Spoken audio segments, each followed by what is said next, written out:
Hit it! That's what I'm talking about. Wait! Okay, now, from the beginning. Hit it, boys.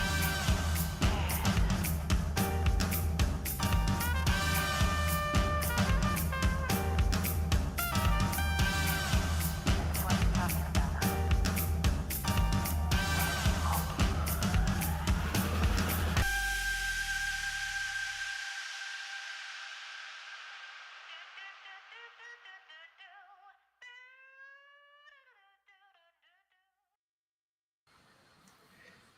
Hey, everybody. Welcome into The Arena, a Multiplatform Gaming News Podcast. This is episode 149.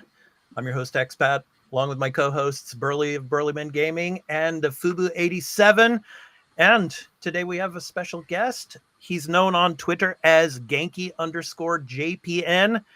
Genki, welcome on in. It's great to have you on The Arena with us.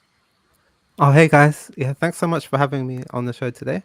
Yeah, it's fun to chat to people about video games and Japan. So yeah, it's a pleasure to be here. Thanks. Yes, thank you so much for coming and having a fellow person from Japan in here with me today. It's great to have you, man. So welcome on in. And Burley, Fubu, welcome again to another episode here in The Arena. How are you guys doing? Like I was. Oh yeah, Burley, please. Sorry, please. No, it's all good. I'm doing good. It's a rainy day here in my part of Canada, but it's still cool, which is nice. And not having to have air conditioners on, not having the heat. I'm loving this right now. Right. And also, you save on the energy. You don't pay too much electricity because of the air conditioning. So, on my side, please send me the air conditioning because I'm dying. It's so hot in here. This island. I don't know. It's October. It should be raining, and it's summer. I went to the beach 2 days ago. That's how hot it is. Nice. Going to the beach. Yeah, but yeah, it's starting to. I think Genki can attest to this. It's starting to cool down now out here in Japan.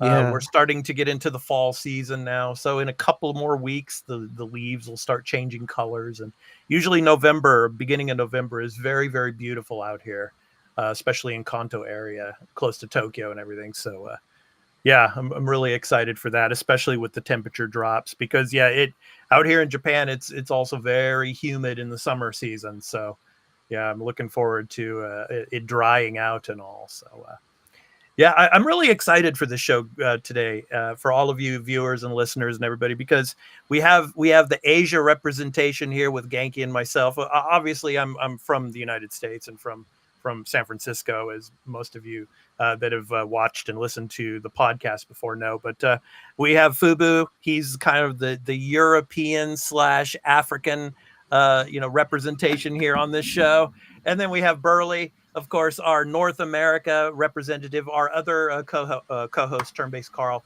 he is on vacation right now. He's taking care of things with his family. So, it's a truly global representation on this podcast.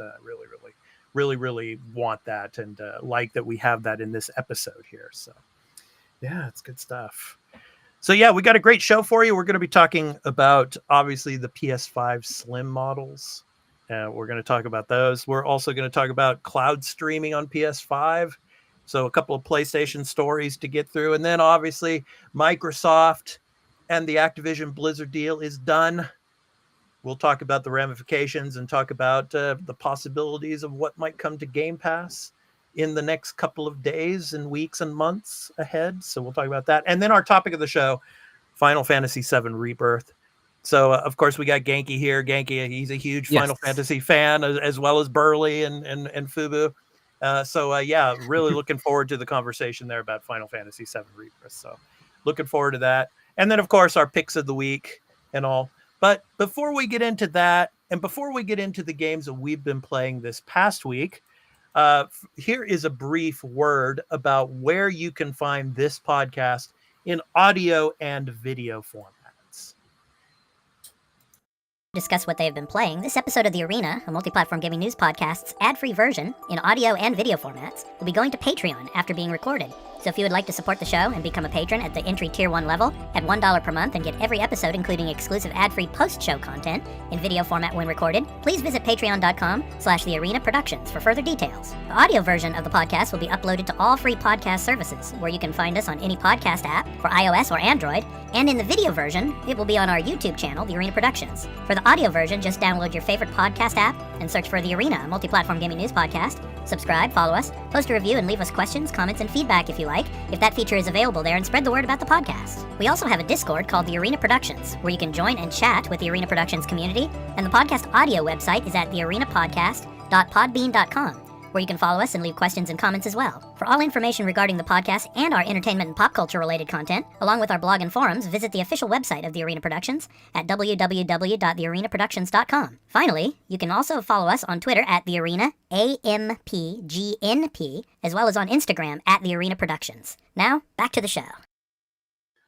All right, guys. So let's go ahead and talk about the games that we've been playing this past week. I've been playing some Cocoon on Game Pass. It's very, very fun and very, very interesting. And then I went back to, of course, Spider-Man on my PS4 Pro. I have fired up my PS4 Pro again just to play a little bit of Spider-Man to get ready for Spider-Man 2. I can't believe I actually turned on my PS4 Pro again, but I did, so because that's where it is. And then on the Xbox side, played a little bit more Starfield New Game Plus. So been playing and working on that as well. How about you, Burley? What have you been playing this past week? On my spare time, I've been playing Assassin's Creed Mirage, slowly getting through the story. But like I said, every time I try to make some good progress, it's a game I can get 15, 20 minutes and then phone rings or I get called to do something else. So unfortunately, haven't got as far into it as I want. But on stream, I've been going through Dead Space Remake. I'm now on chapter 9 of 12. Cool. And boy, did they really cranked up the difficulty in that remake compared to the original. I'm telling you, because they have this whole dynamic difficulty thing they've added. Because I was stuck at the Leviathan boss, if you've played the first game. And one of the things is, okay, I'm going to go back to the shop, sell some stuff, and buy some other ammo and more med packs. Well, then there's this little hallway between the shop and the boss fight. Yeah. Several times didn't get an enemy encounter, but because of the dynamic difficulty, randomly at times you'll just get, I just had a bunch of necromorphs in there and I lost a bunch of ammo and health. So that boss fight took me quite a while to beat because of that stuff. Yeah, that's some tough stuff, man. Those necromorphs are they're serious business for sure, man. Yeah. Oh yeah. Yeah. Fubu, how about you, man? What have you been playing this past week? Well, it's like you don't know the answer for that. You do know the answer. I was playing EAFC. Of course. What else would you be playing, right? I did play something else because on Thursday, EA decides to release a new patch. Completely changes gameplay. I start losing. I get mad. I turn the game off. Almost delete it. But that's somewhat of a sort of. No, I did it. And then I decided, I need to get away from this. Clear my head a little bit. What can I play? I do have Sea of Stars, and then I remember, oh my god, I have Midnight Suns to play. Like I'm doing the Platinator thing. Platinating the game for my Platinator channel. And I'm like, oh my god, I completely forgot about that. And I went back to the game. And it is a really good game. I love the gameplay. I love what they did with the characters. It's not a common game of you go smack people, go back, another mission. No, you have that social aspect. It's like a Persona, but with Marvel superheroes. It's really, really interesting. And I'm almost finishing the first playthrough where I did the light side. Got almost all the trophies, and then I'm gonna do a second run to get the dark side, and then get the platinum, and then everything else. Then on my own Android side, I've been playing Ever Crisis. I can't get rid of that game. I love playing Ever Crisis. It's so good. Cool. Genki knows what I'm talking about, I'm sure. Yeah. Oh yeah. See, how about you, Genki? Yeah. What have you been playing this week? I've been playing some Resident Evil 4, the remake. It's pretty good. And I want to get to the Ada DLC, so I'm just running through the campaign at the moment. It's really good. Nice. And I was going back to the shooting ranges and trying to get like all the S ranks in the shooting range, which would be fun. But yeah, I spent hours just like retrying. Have you thought about playing it in VR mode? Oh, I did try that at the TGS. At TGS, and okay. Yeah, cool. it was really cool. But it makes the game much more scary. Yeah, that's It's what's all about though, man. immersive. Yeah. I tried Resident Evil. What was it? Resident Evil 7.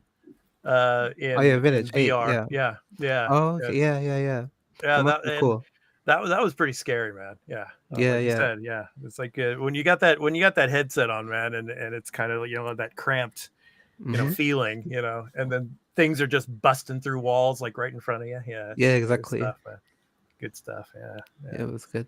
And then I also played some Ever Crisis on my phone, like Nice. Fubu, but not as much as I would like. But yeah, I've trying to be log in every day. Yeah, at least. But yeah. Thank you. Can I ask you something? Have you beaten Sephiroth, like the No. latest version? Like I haven't gotten there yet. I'm trying to get there. Oh yeah, I'm just interested in like the new story and like Sephiroth's backstory. Yeah, that's what I want to get to. Sorry, very quick. That first soldier story is so good. It is so good. I can see them doing like a Dark Souls type of game, but like just using young Sephiroth. They could have done that. They need to do that. Amazing. Yeah. No, we don't need more Souls games. No. More Souls likes. Yeah. Genki, welcome into the arena, man, where we talk about all things video games, and sometimes it just goes off and goes all into a different direction. Yeah. And our opinions are sometimes very strong here. Yes. You're gonna find that out pretty quick. Yes. But it's all good, man. We're all friends here and it's all good. So man. Yeah. The VR modes, man. I want to play a lot of these games in VR, but it's just, I think it's still too early when it comes to the technologies. I mean, I'd say maybe 10, 15 years down the road, I think, a lot of these games you're going to be playing with headsets on. We shall see, but Resident Evil, wearing a VR headset can be very, very challenging. So. Yeah, as well. So, okay. So let's go ahead and jump into the weekly news beat. So, PS5 Slim, guys. So let's go ahead and start this up. So, are they really slim? And it's like I had to put Jim Ryan in here because obviously Jim Ryan is leaving. He's leaving PlayStation. Yeah, but during his tenure, prices have just gone through the roof for the PlayStation brand. And Genki, you can attest to this, and you can probably talk about this later because all the peripherals out here in Japan are also going up in prices. I was at Yodobashi today, and it's like, yeah, man, everything's going up in price. It's crazy. So let's go ahead and get into this. I will go ahead and play this, and we will get to the captions here, and I will show you from the PlayStation blog, and I will read a little bit of it for you. So, newly designed PS5 announced for the holiday season. So, as the holiday season approaches, PlayStation is pleased to be able to unveil a new PlayStation 5 model. In order to meet the evolving needs of players, the team of product planners, engineers, and designers have come together to create a new PS5 design that expands your options. So now you're going to get like a 1 terabyte SSD. The PS5 Slim is more than 30% smaller in size, 18% lighter for the model equipped with a disk drive, and 24% lighter for the digital edition. So it goes on. The pricing. So here in Japan, so the PS5 with the Ultra HD Blu-ray disc drive will be 66,980 yen, Genki. So 66,900. Oh, not so nice. Yeah, 66,980 yen, tax included. Yeah, in the US it's $499. Yabai. Yeah, yabai ne. In Europe, 549 euros, and in England, 479 pounds. The digital edition, though, man, the digital editions, it's like 450. So they're increasing the price of the digital edition by $50, and basically what they want you to do is later on they're going to want you to buy the optical disc drive, because hey, it's like you're not going to want a digital edition forever, so you're going to want to put an optical drive in it, and that's going to be like an extra like $60-$70. And out here in Japan, it was like over Ichimongi sen yen. So yeah, I mean 11,000 yen. So man, I don't know. And then you don't even get the vertical stand with it. The vertical stand's also separate, and it's going to cost like $30. So yeah, man. And as you see here, the images, the platings are changing as well. You're going to have 4 plates on these models now instead of the 2 plates, the 2 side plates. So anyway, Genki, I'm going to start with you on this, especially being out here with me in Japan. What do you think about Japanese consumers? Obviously, the Yotobashis of the world, the Yamada Dankis, and all of those, they're probably going to deplete the stock until when this comes out in November. And then how well do you think this is going to sell? Oh, yeah, that's a good question. I think I will actually sell well, but not for the reasons that I would like. Because I think at the moment the PlayStation 5 sales in Japan, they're actually quite good. Like it's selling around 40,000, 50,000 units a week, which is quite good for a console. But the problem with the PS5 market in Japan is the software sales, which are like ridiculously low. And I think like when I go around to shops, I can see like there's all these like anti-scalper like things set up. So I think, and you can see like lots of like if you go to Akihabara, like Yodobashi camera, you can see like lots of Chinese people buying the PS5 and stuff. And like scalpers waiting outside the stores. So I think that's a big issue. So I think it will sell well in Japan, but I think a lot of them will be like maybe resold or something because of the weak yen. Which is sad to see. Genki, one of the reasons for that is in Yodobashi Akiba, they have the duty-free section. Oh yeah, exactly. Yeah. Oh, that makes it even cheaper. Oh my exactly. God. Exactly. Oh my days. Yeah. That's so crazy. you get hordes of people like running up. You see the lines like going outside the building there for the duty-free section. Oh wow. Yeah, because all the foreigners, they go in there and they get the the discounts. Oh, they get a discount on a discount. Not only the yen discount, they get the tax-free discount too. That's right. The Oh, that's tax-free crazy. discount. Oh my God. So yeah, that is a big issue. But in terms of normal Japanese people, like living in Japan, I think, I was hoping this would be the chance for them to make like a cheaper version, and then it could like sell better in Japan. But I think it's making it even more expensive for people, and it's like even harder to get into this PlayStation ecosystem, which is kind of sad for me in terms of the regular Japanese consumer. Right. I agree. Burley, how about out there in Canada? Because I know the Canadian prices, they're through the roof. Yeah. Oh, you do well. The base, the disc one over here, is 629 Canadian. That's before the 13% tax. So you can already imagine the prices over here suck. Ouch. It's I love Canada. I love the country, but paying for video games and stuff and electronics over here, it sucks. No, I'm not gonna lie. I do like that one thing, like the stand being sold separate sucks. Especially since they just showed you that little plastic peg. That's how you hold it up. Because the stand on the regular PS5 is pretty crappy. Let's be honest. I'm waiting for D-Brand or someone else to make a way better stand, and I will spend money and give money there.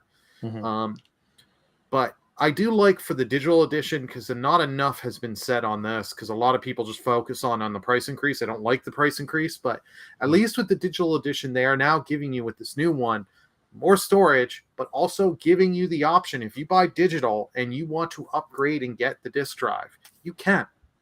So that is something they are doing. Microsoft's not doing that.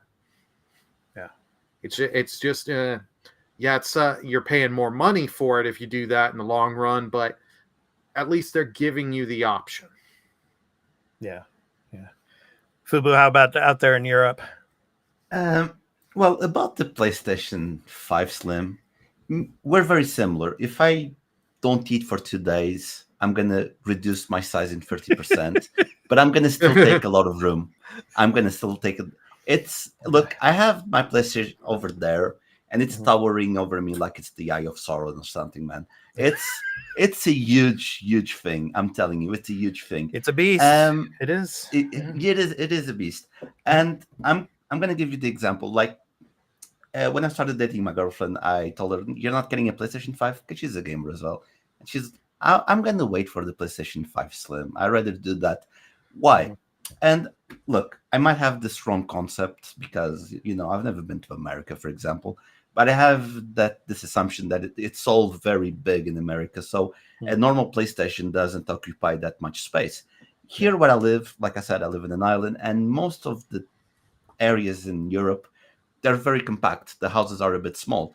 So I think the PlayStation 5 Slim will do much better than the original PlayStation. First, because there's going to be more to buy. You remember how it was at the beginning. There was scarcity of PlayStation 5s. So I think there will be a lot right now. So I think they will buy more. And people will want, because, again, it's smaller, it's easier to fit. They can hide it somewhere else. It's like I said, I had to put mine over there because I didn't have anywhere else. If I put it here on my desk, it's covering my screen. If I put under my desk, I'll have to put the game somewhere else. It takes a ton of space. But reducing it on 30% and 80% lighter, this also makes me really, really worried. And you remember the PlayStation 5, as it started to come out, they kept becoming lighter and lighter and lighter. Like, they're taking components from inside the PlayStation, and then something started to happen. You guys remember a few months ago the liquid metal stuff? If you had your PlayStation standing up, the liquid metal leaks. Exactly. I think that happened because that doesn't happen on my PlayStation. My PlayStation is the original. It's the OG. I was probably one of the first ones in my island to have a PlayStation. That's how serious I am. And my PlayStation is standing up. I haven't gotten that liquid metal problem. That liquid metal problem, it seems it has been happening with the more recent PlayStation 5. So they started taking things from the inside that made the liquid metal go out. And I'm afraid that I don't know what they took from this PlayStation Slim to make it lighter, and if it's going to ruin the PlayStation, because they might have taken some key components that they didn't realize, and it might give problems. So I am afraid to buy a PlayStation Slim. I won't be buying a PlayStation Slim unless something happens to mine. I won't be buying a PlayStation Slim. So I think it will do gangbusters. I think people will buy it, but I am afraid of what they took. I am afraid of what might happen. And then there's one last thing that confuses me a lot. You have the digital edition, right? And you can buy the Blu-ray and connect it. So it's not a digital edition. It's a normal edition with an attachable Blu-ray drive. Doesn't make sense to me.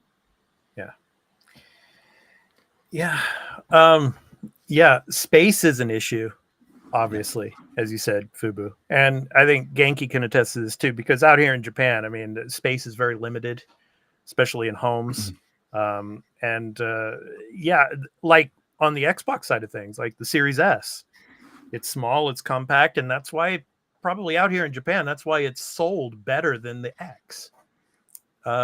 So, I mean, it'll be interesting to see how it's going to do. And the Pro, that's a big question. What kind of dimensions will the Pro be? Will it be much smaller? And when do you think the Pro is going to come out? I'm thinking maybe 2025 is when we'll probably get a Pro model. So I don't know. Genki, what do you think? Oh yeah, just going back to what Fubu said. Like the taking out the materials from the PlayStation 5.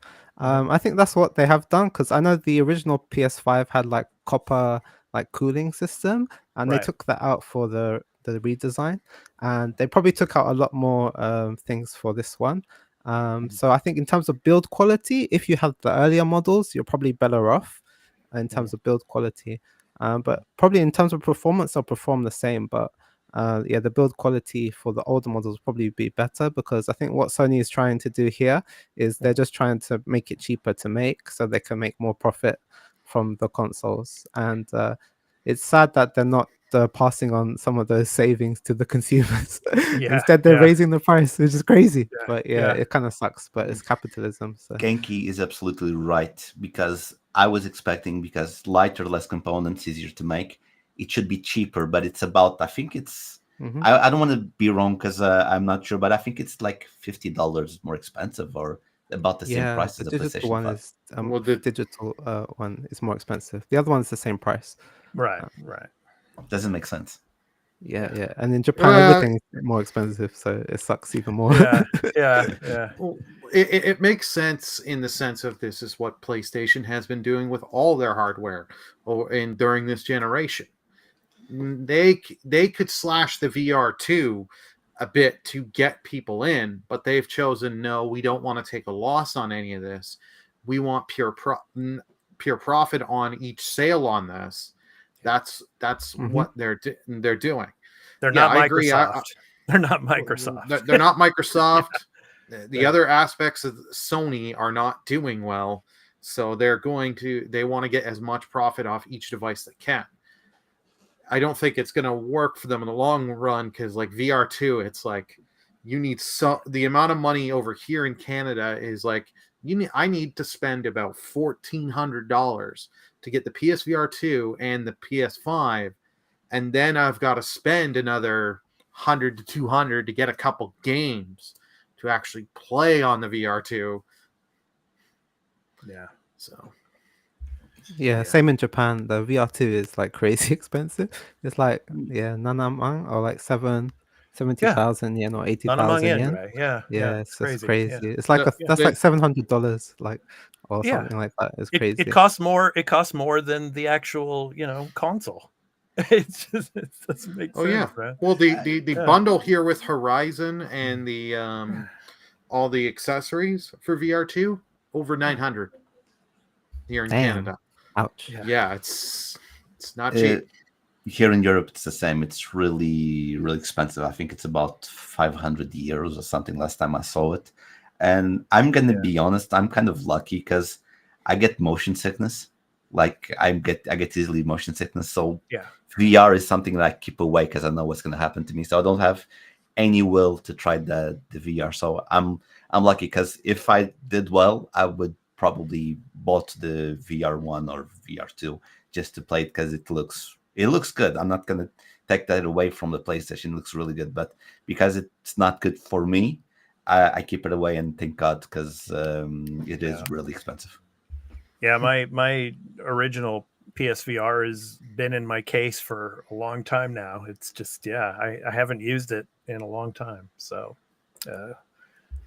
Yeah, with this new PS5, like I would like to see how big it is in reality, because they said it's like I don't know how much, 30% smaller or something like that. Yeah, but I'd like to see like how it actually, because as you said, like Japanese houses are quite small, and I'd like to see if it's a bit more reasonable.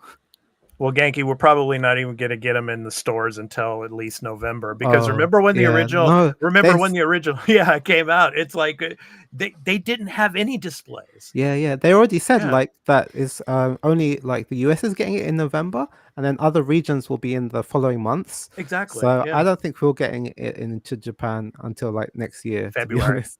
Yeah, probably like when Rebirth drops. They'll probably put it out. Yeah, I think they did the same thing with the PS4 generation too. I mean, the PS4 it came out in November in the US, and then it came out in February for us. Okay, so probably be a repeat of that.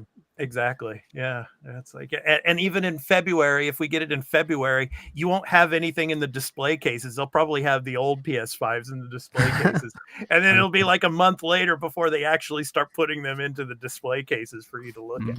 Yeah, I think maybe Europe will get it earlier than Japan, probably. Yeah. So, All right. Well, let's go ahead and move on, and let's talk about cloud streaming. So, Burley, I'm gonna throw this one to you because we talked about this on the live show during the weekday show. So, PS5 Cloud Streaming for premium users. So, what do we got, man? Yeah.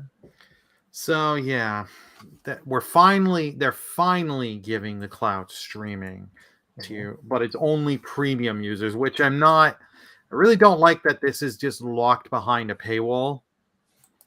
But it is what it is. But we do have they have put some notable titles that you can stream from both PS4 and PS5. Like for PS5, you got Miles Morales, Forbidden West, Ghost Tsushima, Mortal Kombat 11, Saints Row 4 from PS4 as well. You can do the game trials from some of those 2-hour game trials. So you got Hogwarts Legacy, Witcher 3 Wild Hunt, Callisto Protocol, and then they said like for additional games you own, like Resident Evil 4, I'm assuming the remake of Resident Evil 4. So they just say Resident Evil 4, Dead Island 2, Genshin Impact, Fall Guys, Fortnite. But the weird thing is for this is we're having different dates. It's being staggered. Japan gets it in 3 days on the 17th, October 17th. Europe, the October 23rd, and North America, October 30th. I don't understand that. It just why can't they just have a global release of this thing? I don't know. I think they're trying to limit this right now because of stress testing servers. Probably. In case that's the only reason I think, just in case this does take off well. Yeah.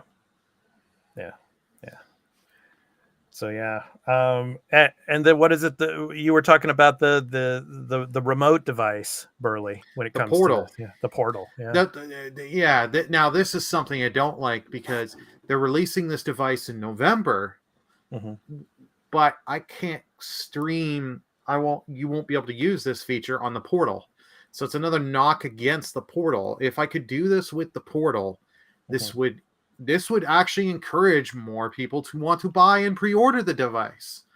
Because hey, if I don't have to turn my PS5 on, but if I'm even if they made it still behind the premium paywall, I can stream some of my games as long as I'm part of premium. You're giving the value between the premium membership and the device. It would make it synergize and go so well. Right. Genki, what are your thoughts on the cloud streaming? Oh yeah. First I have to shout out to putting cloud in the center of that picture. Yeah. Of course. Yeah. Oh yeah. For cloud streaming, it doesn't interest me so much because I prefer to download the games without the lag and stuff. But I thought it was a shame that you can't use it on the new PlayStation Portal. That's a shame for me. And it's locked to the premium tier, which they raised the price recently, and it's really expensive. So I don't see myself jumping into trying it, but it's cool for people that do want to try it.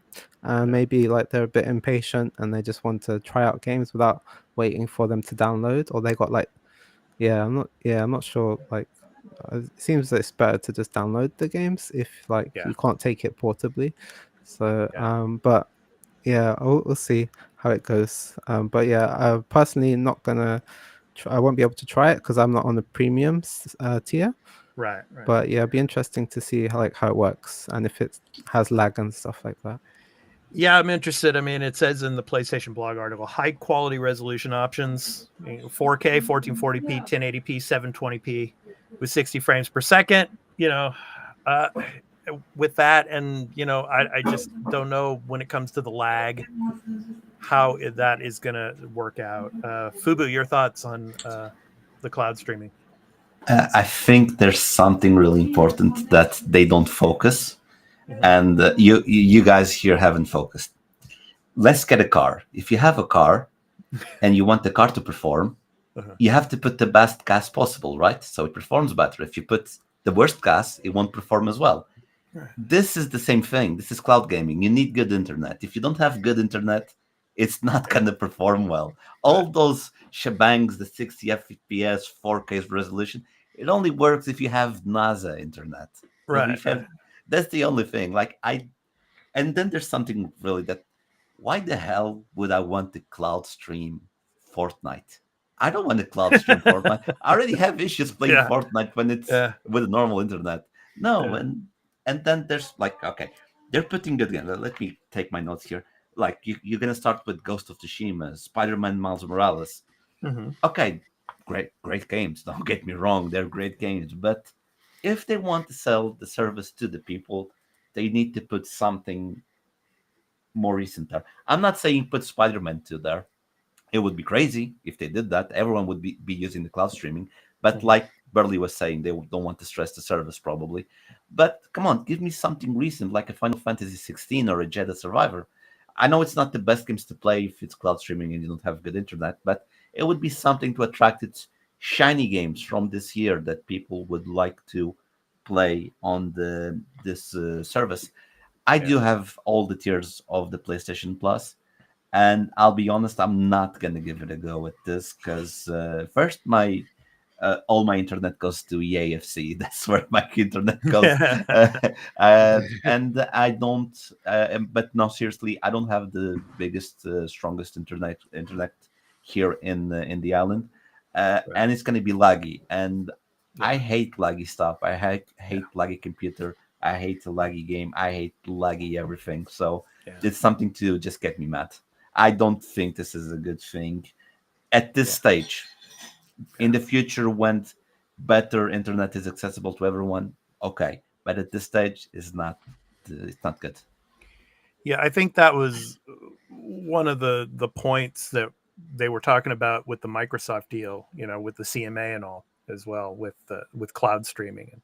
And it's, cloud streaming is still in its infancy.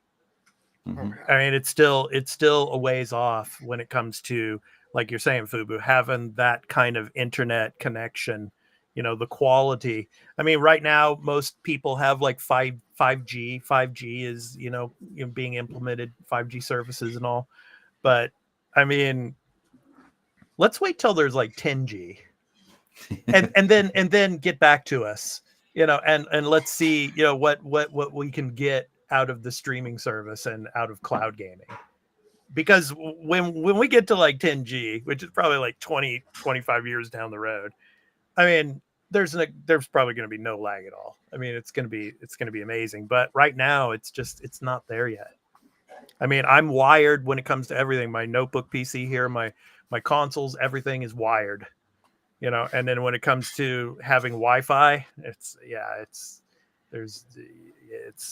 you're gonna have a tough time with it. So I'm not I do have premium because before they did the price hike thing, I renewed early. Yeah, me too. So I saved my money. I'm gonna try. I'm gonna try it, but I'm not gonna go in and I have a good internet connection. Mm-hmm. I'm not gonna go in and be like, okay, I'm gonna try Ghost of Tsushima. I know this is gonna be 1-to-1 with no lag. I'm gonna try smaller games. I love that you're just sitting there doing the loading. Because that's what it's gonna do. He's lagging. That's what it's gonna do. Yeah. Oh, exactly. I'm gonna try with smaller, simple games like some turn-based RPGs and stuff where Burley, my you're input. getting dizzy. You're getting dizzy, Burley.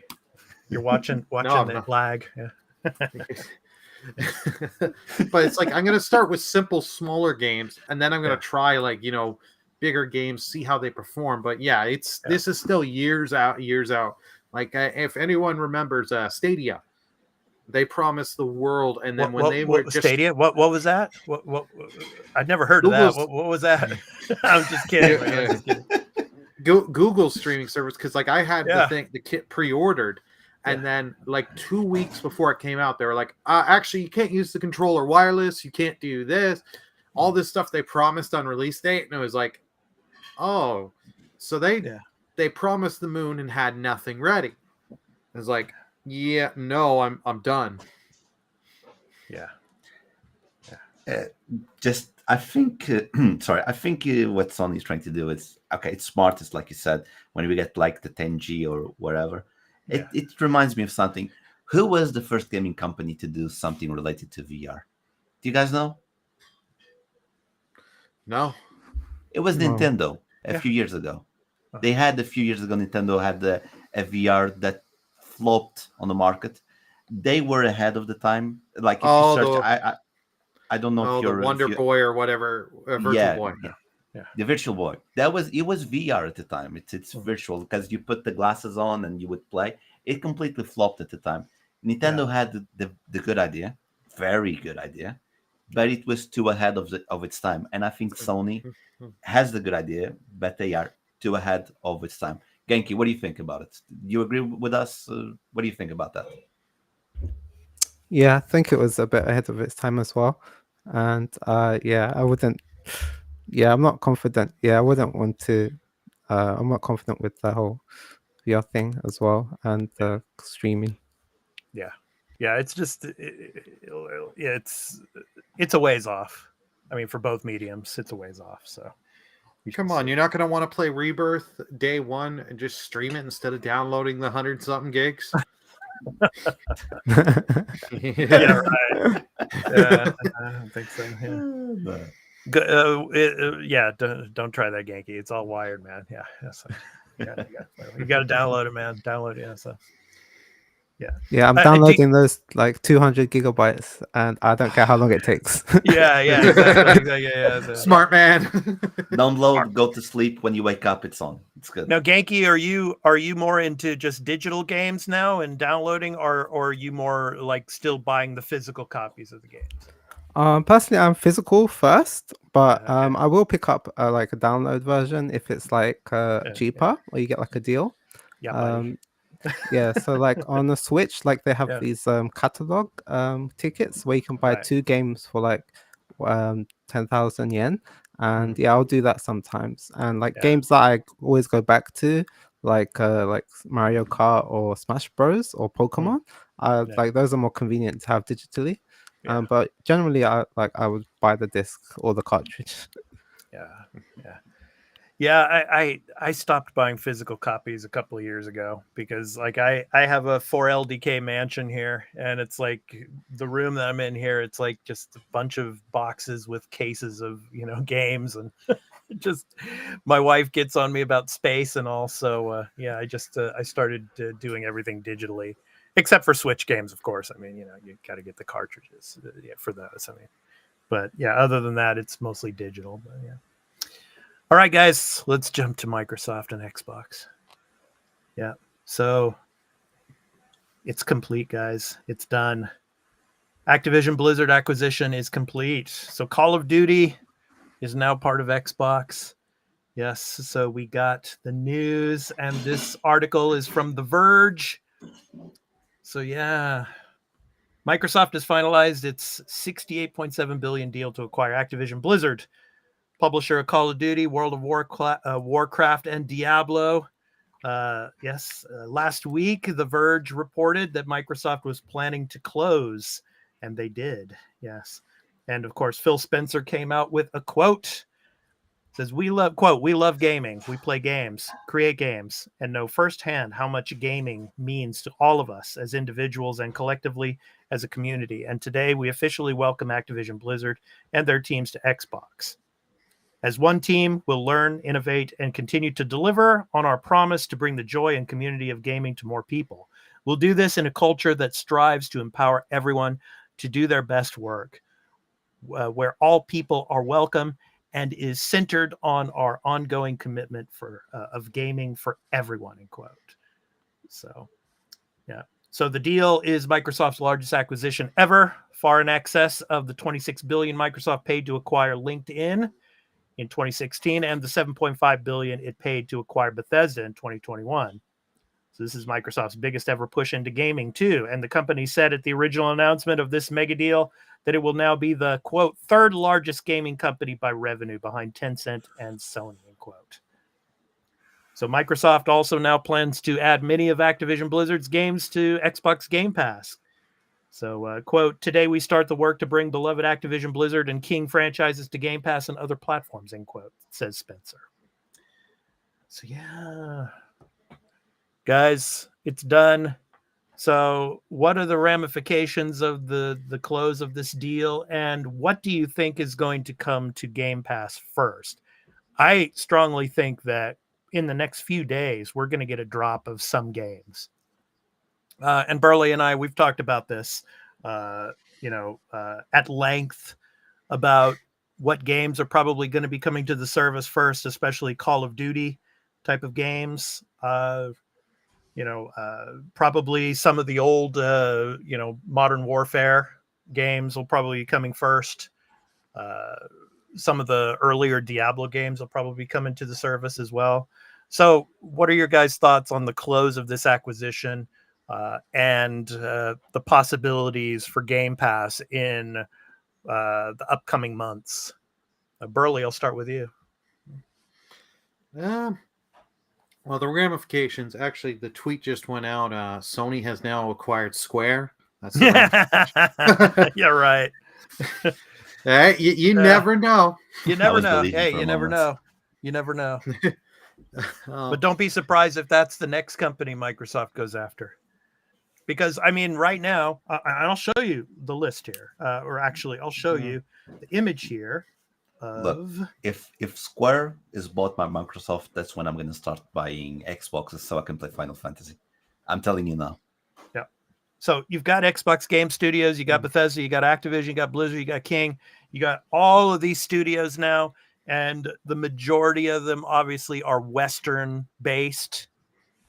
You got Tango, in Tokyo, which is an amazing studio. We talked about that on previous episode with Lord Cognito. Shout out to him. But I think now they're going to start focusing on the Japanese side of things. And I really, really think they're going to they might go after Sega. I strongly think they're going to go after Sega. They have a strong partnership with them, and the Persona games are coming to Game Pass as well. We talked about, they had their events where they were playing with Xbox hardware and controllers. It's a possibility, man. It's a possibility. But I think now they've pretty much sealed up the Western side of these big developers that make RPGs. Now it's time to start focusing and trying to get. And we talked about this on the previous episodes about boots on the ground and building respect and doing the work out here.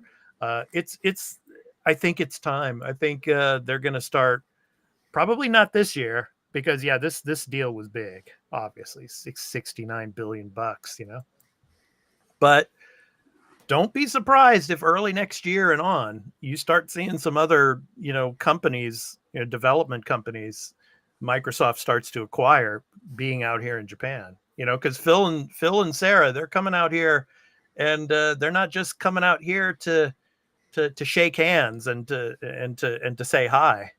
They're doing some serious work now. So, but that's my opinion. Those are my thoughts. Genki, what do you think of the acquisition? And I know you don't play so many of these games, but I mean, what do you think we could see with Game Pass? And when it comes to Japan out here, what companies could you see as a potential upcoming target for acquisition? Okay, yeah. Definitely it is really big news, like super big news. Yep. In Japan it would not be big news at all.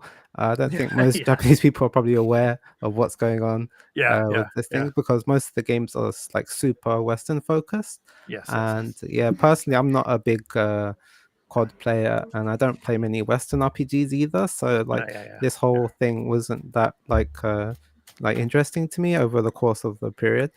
So I'm happy it's over in that way, because it was taking up a lot of the airspace. But in terms of the games that could come to Game Pass, I think maybe some of the older ones could come, and then they already announced probably the bigger ones will probably come next year. But maybe some of the old Call of Duties could jump on to Game Pass or something like that. And in terms of Japan, like Microsoft, what they're doing in Japan, they only have one Japanese studio, as you said, in Tango Gameworks. Yes. And they recently got a new leader for that studio, who's from America. So I think they're becoming a bit more westernized, that studio. But Yeah, I think like I did get to meet Phil Spencer and Sarah Bond when they came over for TGS last month. Yeah. And I did ask Phil Spencer actually. I was like, "Oh, are you guys interested in like getting more studios in Japan, or are you just going to focus on like relationships with third parties?" And then he told me like, yeah, he wants to expand their current studios, but he also said that they want to do more than that.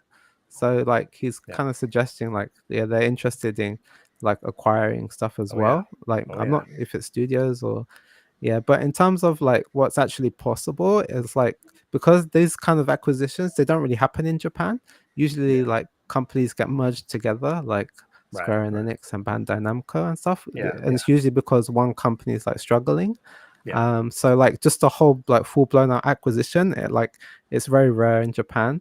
So that's what like leaves me kind of reluctant to think it's possible, but you never know nowadays. And if it was to happen, which I think is unlikely, but I think Sega would be like the most likely target because they're like, because of their relationship so far, they're very close, and they already have in a good position compared to all the other big publishers. And Sega's not I know it would have to like split again, I think, because I think they would have to split off the gaming department from like, because they do a lot of other stuff, like they're making toys and it's like Konami, like Konami and the so with the like the fitness centers and everything else. So and and then Microsoft has like zero interest in that stuff. Of course, Like do you want to buy a pachinko parlor? It's like pachinko parlor. They don't want to. They don't want to do that. So, do you want to start making toys for kids and stuff like? I'm not sure they would. So that they would have to work that out somehow, but I guess Sega is like the one they're most close to in Japan. Yeah. Burley, your thoughts? Yeah, no, I agree. Sega's the one they're most closest with. Like they had in the leaked documents, there was the whole thing with Capcom, and Capcom has gone out with their ego and saying, we're never going to be bought. And I'm like, because remember their president saying games should be priced higher, and it's like, oh, you guys are missing the market, especially with how short a lot of Capcom games are. It's like, I'm not paying you, especially with new games that are over 100 here in Canada. I'm not paying over that for any Resident Evil, Mega Man, or whatever they're going to put out, Street Fighter, and all this and that. It's like, no. Yeah. But as for games, I say for like you'll get a couple Call of Duties. I could see as the newest one you would get would be up to Modern Warfare 2018. Okay. And they're not going to put any of those because those other ones after that, because they're still selling and still active online communities. Yeah. But I wouldn't be surprised you get some of the Crash, either Crash 4 or the Crash Insane, Spyro Reignited, stuff like that. Diablo 2 maybe resurrected, but Diablo 3 I'd imagine, because Diablo 3 is, hey, it's been so many years since that game launched. Here, throw it on there. Yeah. Fubu, your thoughts? Just put World of Warcraft in it. I just want to see everything explode. Just put World of Warcraft in the Game Pass with the Activision Blizzard thing. But no, seriously, unpopular take, because I know a lot of people are against this because it's monopoly or whatever. I think this is the best thing that could happen to Sony and to gamers, because this is forcing Sony. I know this is about Blizzard, but I need to really focus on Sony in this aspect. I think it's going to force Sony to become more competitive, and I think this is basically the main reason that Jim Ryan is leaving. And again, since today I'm using analogies, I'm going to use a historical analogy, which basically during you had Churchill was a very good prime minister during World War. And after World War was done, a new era began, and he wasn't the perfect prime minister. It had to be someone else. This is the dawn of a new era in gaming, with Blizzard Microsoft acquiring Blizzard. I think this is a dawn of a new era. That's why Sony needs to change. They need to become more competitive, not focus on the ecosystem, but focus on the gaming and gaming studios. Well, going now back to Microsoft, the next acquisition. Yeah, I think Sega is the one to go because I think Square Enix has a very close connection with the PlayStation brand. I don't think they're gonna betray PlayStation. Well, they did betray Nintendo a few years ago for PlayStation, but it was PlayStation. I think that Sega, yes, but I think Sega is the way to start sneaking in the Japanese market because it is a very, very, it's like over 30 years, a brand that's over 30 years probably. I don't know how old. I was a kid, I had the Sega Master System, and there were systems from Sega before. So it's a very long historical brand. It's a very historical brand, and especially in the Japanese market. And I think acquiring Sega would be the right step to try to get in the Japanese market. And finally, Xbox starts to show on the publicity of the games or whatever. You were showing the other day on that Persona game that the Xbox symbol wasn't in there. And Persona 5 Tactica. Yeah, Persona 5. Yeah, exactly. And I think if they acquire Sega, the Xbox will start to show more times in the Japanese market, and then we'll go for a bigger brand awareness for the people that are not hardcore gamers as us. I think it's the right step to get into the Japanese market. Well, speaking of brand awareness, I was in Yodobashi today, and I took a picture of Ryuga Gotoku Gaiden that's coming, in November. And the promotional, piece they had there, PS4, PS5, no Xbox brand logos. Just like Genki said, I mean, it's like most Japanese people, they're really unaware of, the Xbox brand and the things that go on when it comes to, what Xbox is trying to do out here. It's like I said in the previous podcast episode, it's like Xbox is in the far corner of the electronics, in the gaming section. It's like most Japanese people, when they go into Yodobashi, they're looking at Nintendo and they're looking at PlayStation because it's front and center. You can't really see Xbox. I mean, so until these brick and mortar stores start getting Xbox front and center, so people can see it. And there have been some more Xbox commercials, on Japanese TV, but I mean, it pales in comparison to the Nintendo commercials. And I think Genki, you would agree with that. Nintendo and PlayStation commercials, just they're everywhere. So yeah, I mean, it's just it's an uphill battle, but little by little. Maybe Sega will be next. And if Sega goes, then, the Japanese populace might start to open their eyes more to Xbox. We'll see. Genki, your thoughts real quick on that one? Oh, yeah. I hope this doesn't start a massive acquisition war and like all these companies start getting snapped up. But yeah, that is looking like what's going to happen. But I hope, that's not what I would like to happen. Like, I'd rather these companies stay independent and because I'm sure there'll be some layoffs, like maybe next year or something through this Activision Blizzard merging into Xbox game studios. Yeah. Oh, they unfortunately they have to lay a lot off. They're like Blizzard and Activision. Because of all the Cosby Suite and all that stories, there's a lot of people there that they need to go. Like they've announced, Bobby Kotick is till the end of the year. Yeah. He is one of the ones that needed to go for a long time. But there's still a lot of people at Blizzard high up and Activision high up that they need to clean house. Like Microsoft has to spend about a year on Activision Blizzard cleaning people and like their whole statement of, like bringing in positivity and all that. And with that's meaning we need to clear this. We need to get their reputation back in order because people are not happy with like all the unionizing there and all the stuff, them trying to do that. And like Activision Blizzard hiring all these union busting law firms and stuff like that, trying to break people down to get them to just know you need to stay with us. Yeah. Mm-hmm. Yeah. So it'll be interesting to see how that plays out, like you said. And then in terms of like Japan, I think at the moment, like they don't do any advertising in Japan. Like you don't see Xbox ads anywhere apart from like maybe some on Twitter or like very rarely on YouTube.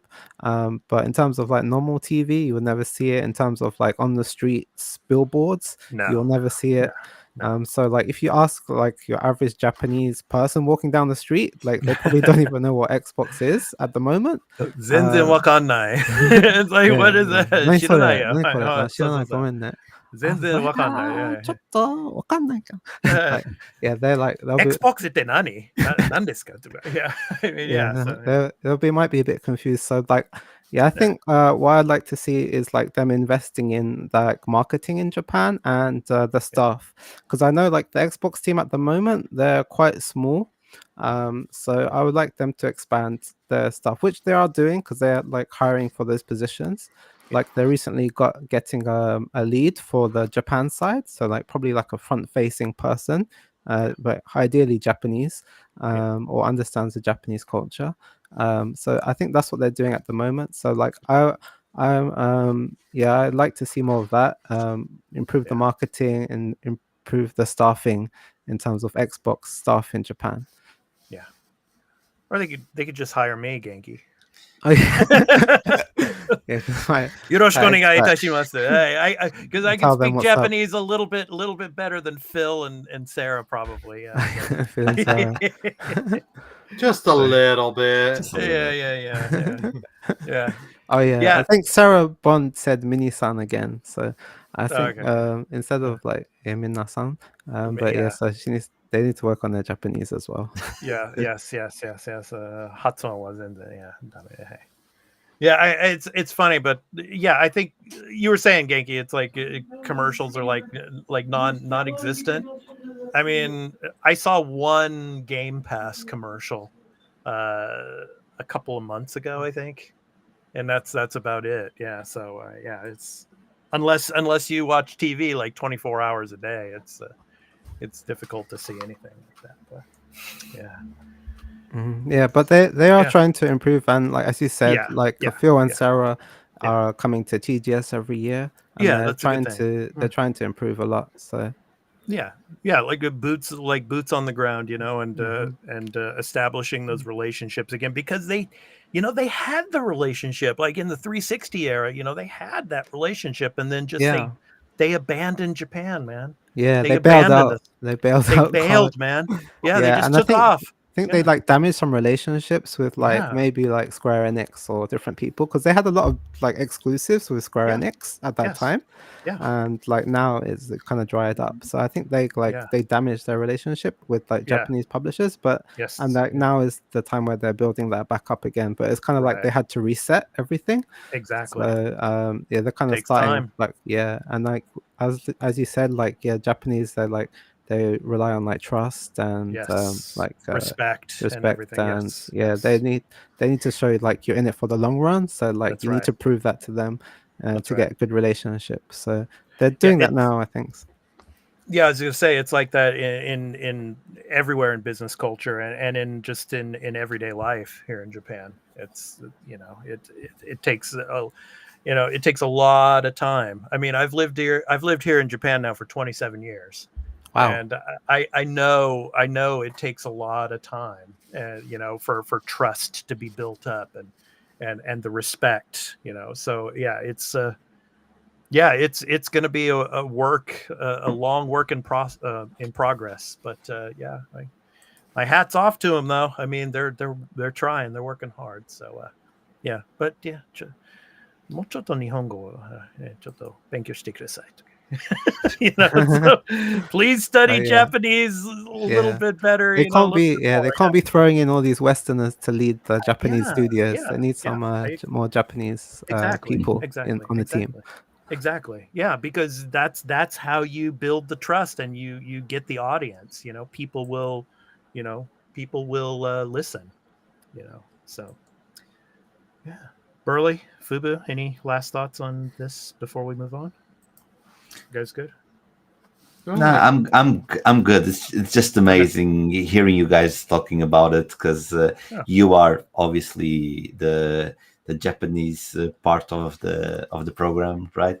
Of the podcast, and it's amazing because I love Japanese culture, and listening to what you guys are talking about it was just amazing. I don't have anything to add. I think you cleared everything very well.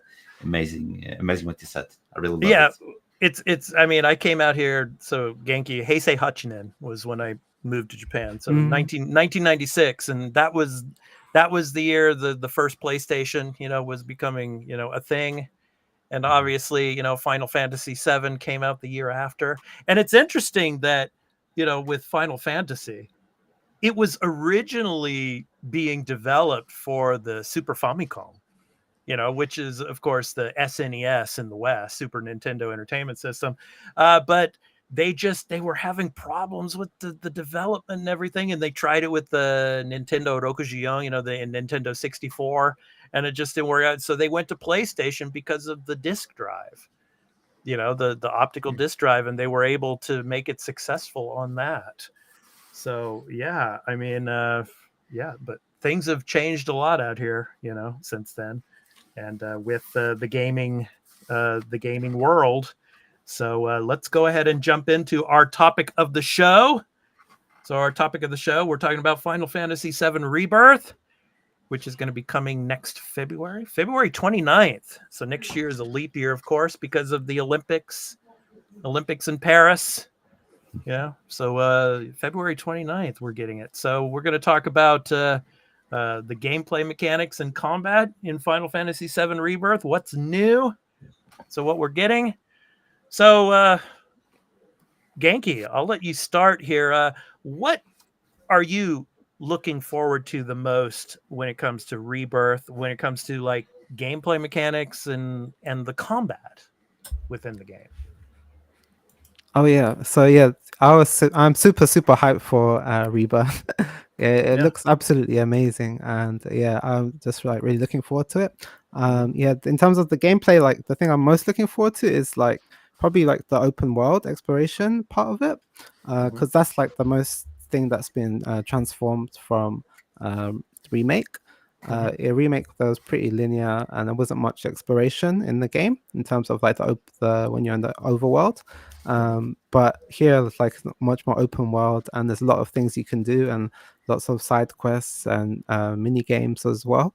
So yeah, those are the things I'm most looking forward to.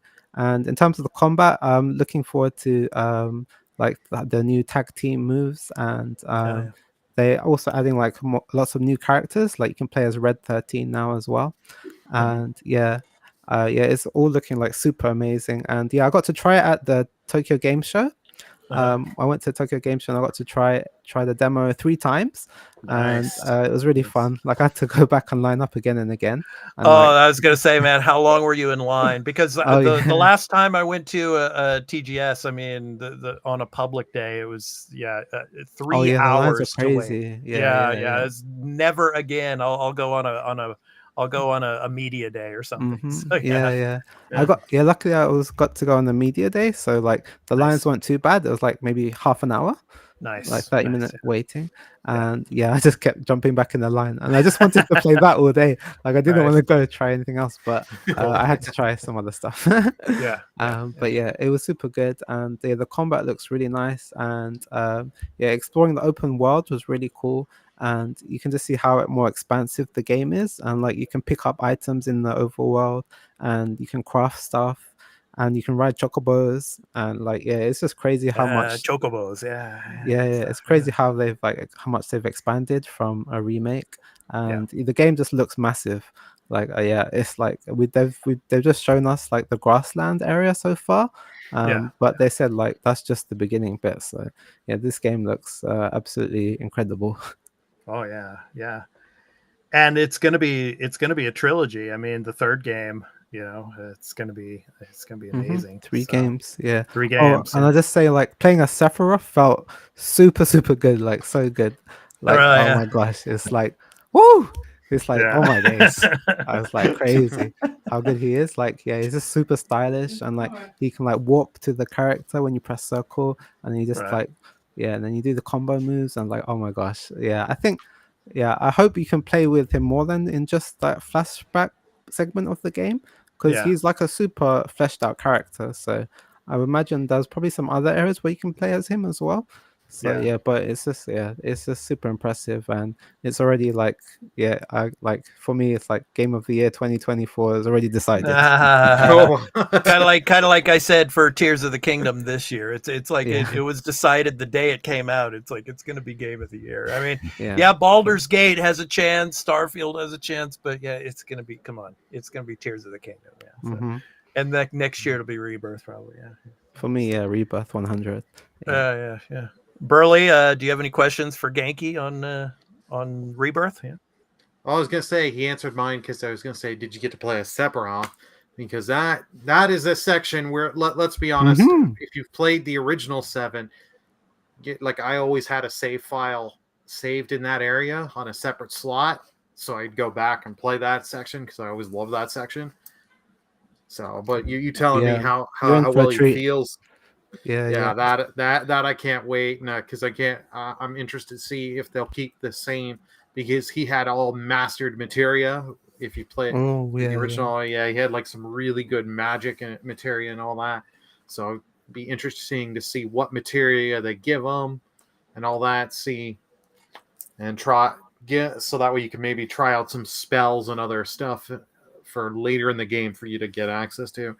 But I'm really, I cannot wait for this. I love to remake 7. The original 7 is still my favorite in the series.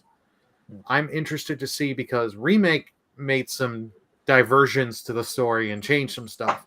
How much are they going to change in this one? That is going to be really interesting. That's gonna be interesting. And like, who's to say the certain moments of a certain character, is that going to play out? Are they going to change it? Because like with the allude at the end of remake, they kind of allude like Zack may still be alive. So it's very interesting to see where we're going to go from that. I have not played Intergrade. I have not played the Yuffie DLC. I've heard it's not bad. It's amazing. But Definitely play it. Yeah, it's a good warm up for Rebirth in terms of like there's tag team systems like synergy attacks. So I think yeah, it'll be good to try out before Rebirth comes out. Yeah. Fubu, anything? Well, Final Fantasy VII is my favorite game ever. The reason that I speak English this well nowadays is because I played that game. I didn't understand anything of English, and I had to study and learn how to understand English. Oh, nice. So it was one of the beginnings. I had other influences, of course, but I remember, like, I don't understand this. I would write it down, take it to school, ask my professor, what does this mean? What does this mean? And he would explain me. So it really helped me to get involved with the English language. To this day, I will play that Final Fantasy VII. I will probably do the HD remaster that has the speed up, because I don't have enough time nowadays to do the same game all over again with the grinding and stuff like that. And I'll be honest, when the game came out, the remake, I was really, really afraid, and this is something really good that I didn't notice in me as a gamer, but the game helped me. Like, I was afraid when I saw that the combat system was more action-based, which it is more action-based compared to the original one. I was like, oh my god, they're going to ruin the game. They're going to make it an action RPG and so on and so on. But then when I noticed how it worked, especially that it had the classic mode. You remember the remake had the classic mode where you can use like turn-based. Yep. I love that aspect. It felt like I was playing the old game, but with a more modernized. Modernized, exactly. Thank you, Burley. It felt so good to play the game like that. I don't think when it comes to combat system, I think they perfected the combat system. What I thought they would do I think they would make it bigger, like more enemies, and you can use all the characters at the same time. Like you have a party at this moment, you have a party of 5. Yeah, you have a party of 5 when you start the game. I was expecting all 5 of them in the field, and you'd well, you'd control 3 of them, and the other would be NPCs all around, and then you can switch. I thought it would be something like that. I haven't. I'm trying to get away as much from the game because I want to experience this one. I will get this day one, and it's gonna probably be a a birthday gift, because my birthday is on the 16th. So if my friends are watching this, you know what I want for my birthday. So I'm gonna play this game. Definitely, I will play this game day one. My question to you, Genki, since I'm jealous, I'm 100% jealous of you already playing this game. I wanted to be on your place to play this game. Does it have a classic mode? Did they implement the classic mode, or did you had the combat system as similar as the remake, only with the synergized system implemented? Oh yeah, that's a good question. So far there was no signs of the classic mode because when you start the demo, it's already decided. Okay. I think yeah. So I'm not sure if they have the option to change the classic mode. Yeah, I would have to check again, but hopefully they do have it again. But well, yeah, but they haven't said anything about it yet. So I'm not sure, but yeah, I hope so. And with the demo, like I think it should be coming like maybe like a month or two before release. They should release that same demo with like the 2 stages for people to play, because usually Square Enix do demos. So hopefully, yeah, everyone will get to play the demo then. I really hope so. I really hope so. You know, Genki, I don't know if you had this experience, but one of the things that the PlayStation 2 killed for me when it comes to Final Fantasy games, after Final Fantasy 10 until 15, they corrected this on 15. Well, not at the last part of the game, but from 10 until 15, I think that the PlayStation they cut the open world. So you have 7, 8, 9 had amazing open worlds. Then you go 10, but 11 was an online. 10, 13, 13.1, 13.2, 13.3. It's very linear. And then 14, it's the online. And then on 15, they went to the open world.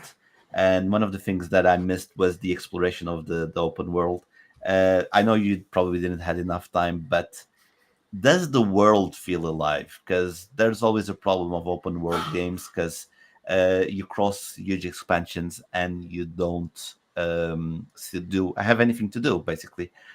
In this world, on the little bits that you probably played, does the world feel alive, feels interactive? There's a lot of things to do. I really want to know, because the open world in the original Final Fantasy VII was one of my favorite parts, and I just want to know what you think and how it felt, the open world, in more detail for the Final Fantasy Rebirth.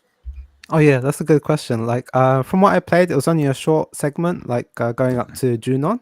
But yeah, the open world felt like a lot more like things to do and interactive. And I think yeah, if you're a fan of like the original game, I think they're really trying to recapture that same essence in terms of Nice. when you go into the open world of the original Final Fantasy VII, and that same kind of excitement and wonder, and they're trying to recapture that, and you can kind of feel that as well, because yeah, there's like loads of items for crafting you can pick up in the open world. There's like loads of mini games, like your chocobo can sniff stuff. So there's a sniff button, and it can also dig up stuff as well. So like there's a lot to explore, and I think there's a lot to find, and you can swim, which they showed as well. Like so you can like wander over. So I think they'll have that sense of, oh, there's something over there. Like, oh, let me go and check that out.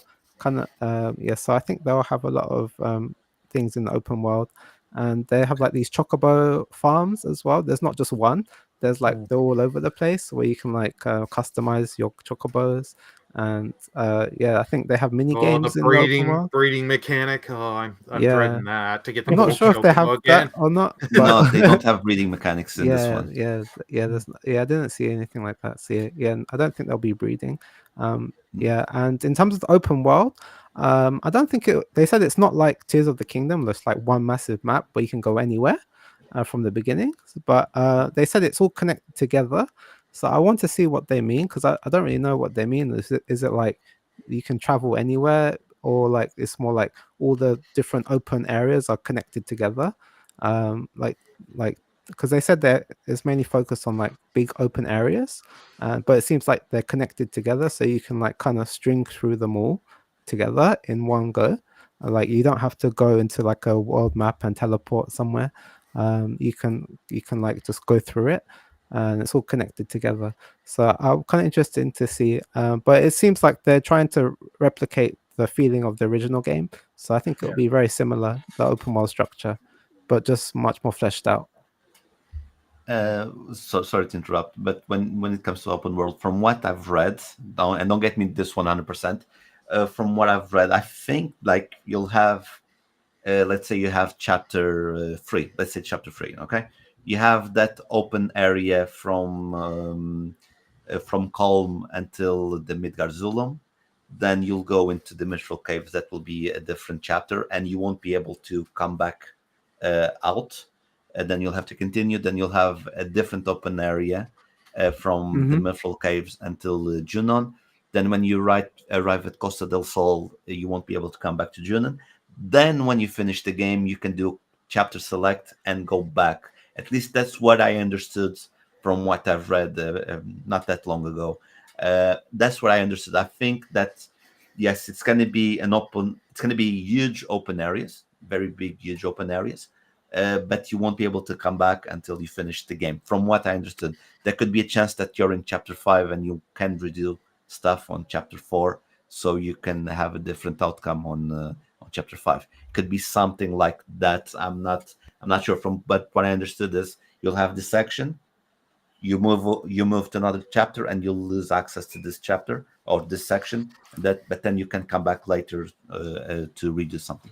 That's what I understood. I don't know if you have the same info, Burley. I don't know. You read also as well. Do you have any info about that?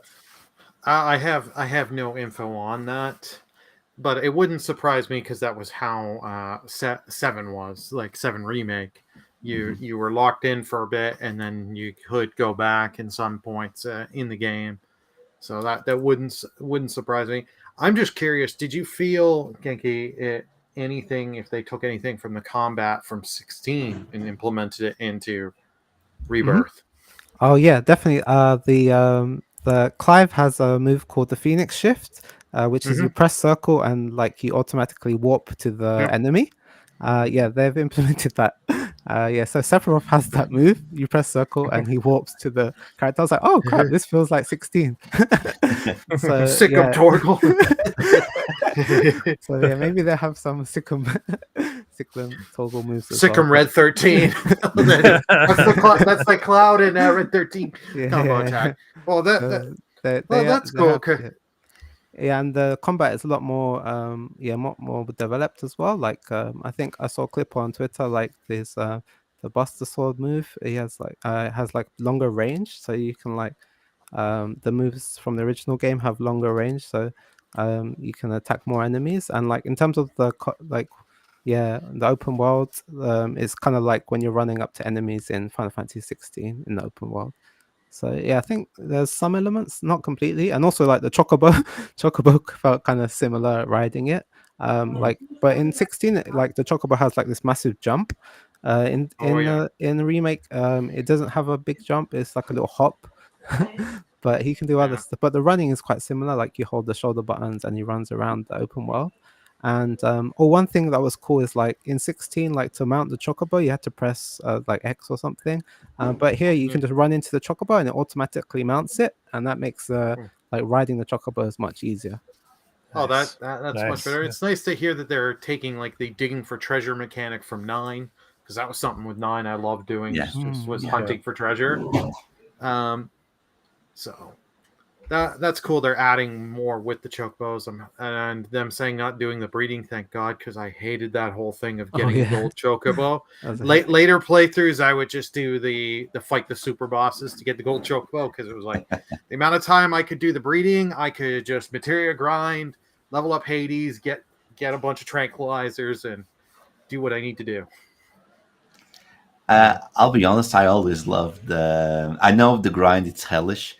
I always loved doing the breeding on the original Final Fantasy, going to the Golden Saucer and the Chocobo races.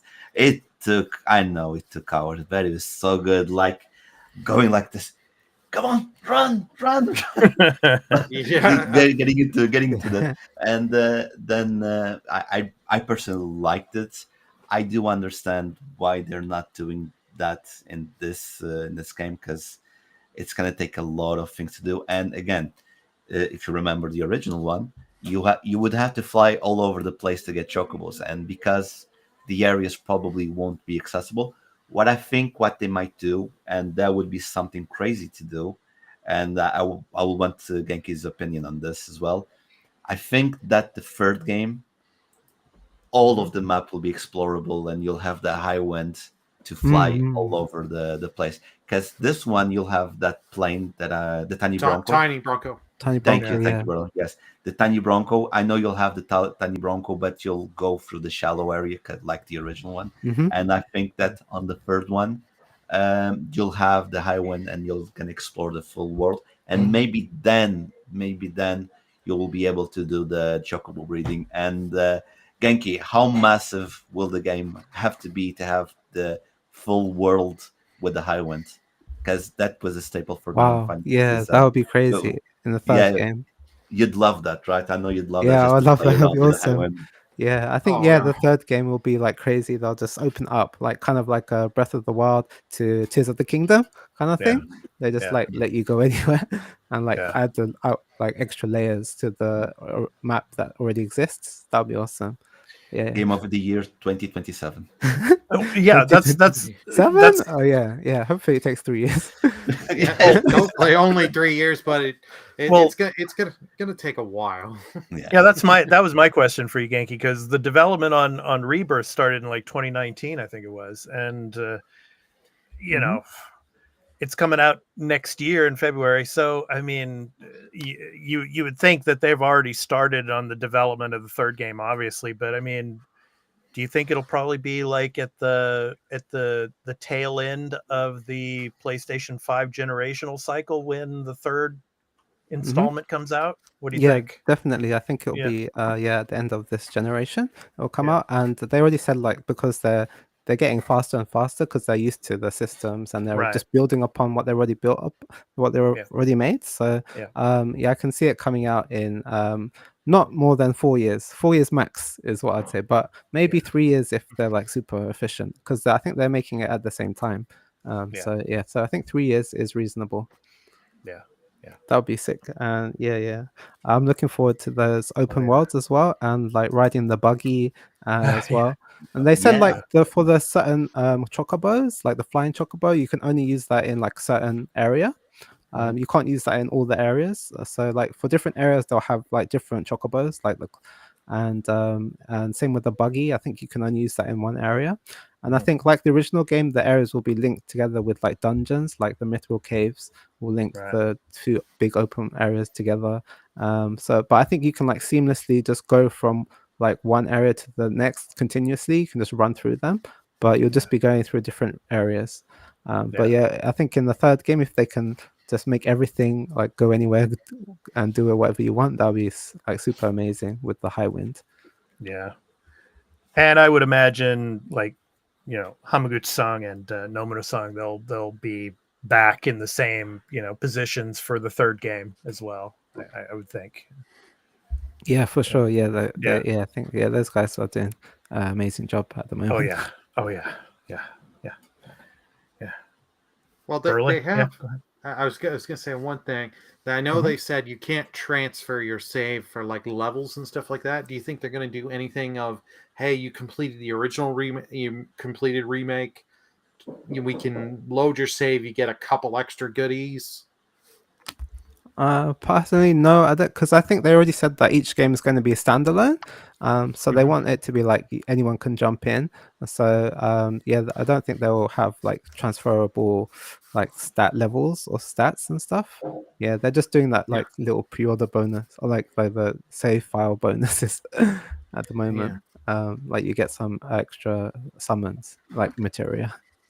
You're gonna hear this now. Okay, I'm going to be the first person in the world to say this and clip this for 2030, okay? 2030. They're going to release the trilogy as one game, and they're gonna adapt the power curve, and you just can play the whole thing through like you did the original one. Trust me, they're gonna do that. Yeah, and it's going to take you like 200 hours to complete it or more. It's Yeah. 2 or 300 hours. Yeah, exactly. Yeah. Yeah.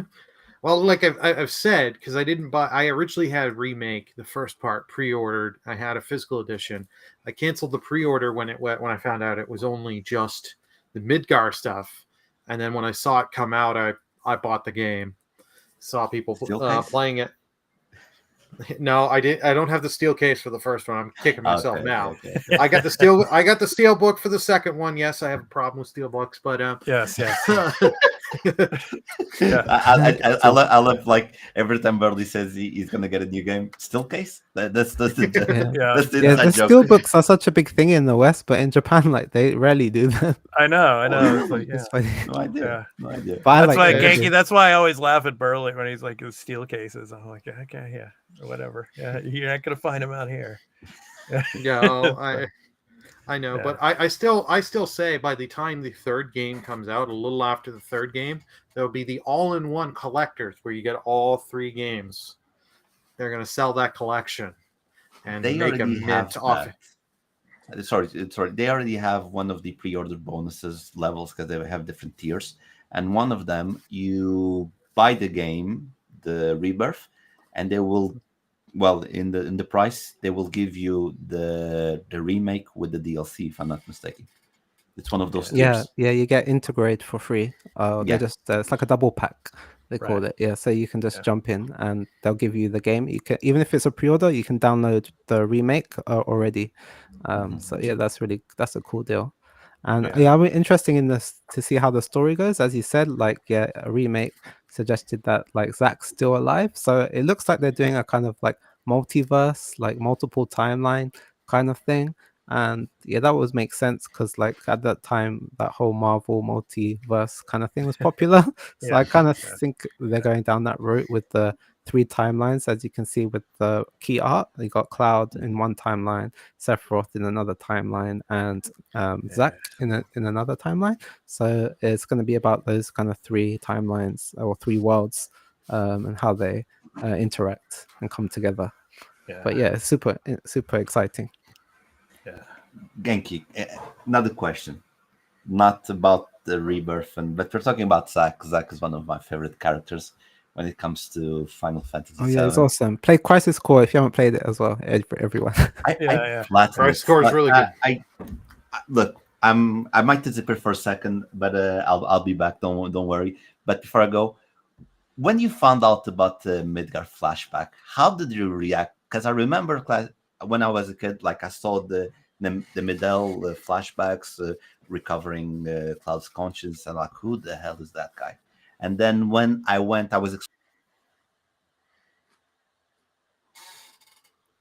Well, looks like Fubu just died out there. He'll come back. He went to another timeline. Yeah. So, yeah. Hopefully he'll. I think they pruned his timeline. Yeah, they pruned it. Yeah, there you go. He'll be back in a second. Yeah. So Genki, besides Final Fantasy VII, what's your number 2 Final Fantasy game? Number 2, I'd say is maybe 10. 10. Okay. Yeah, I like 10. As like on the PS2, I played that a lot. And yeah, I really love Blitzball as well for some reason. Some people hate it. I can understand the love of Blitzball. I hate all the stuff you have to do just to make your Blitzball team decent, not just good, decent. It's just so much of a grind, and then to get it for, I think it's one of the sigils you need to do for Waka's ultimate weapon. I was like, yeah, I'm not doing this. I have better things to do. Like because I played 10 on the PS2, and I also bought it for the Vita, and then bought it for the PS4. So it was like, yeah, I'm not doing this whole grind to get the ultimate weapon for Waka. Yeah, I know what you mean. But I really like the character designs and the story of 10. That's probably my other favorite one. Apart from that, yeah. What about Burley? What's your second favorite? Did you say?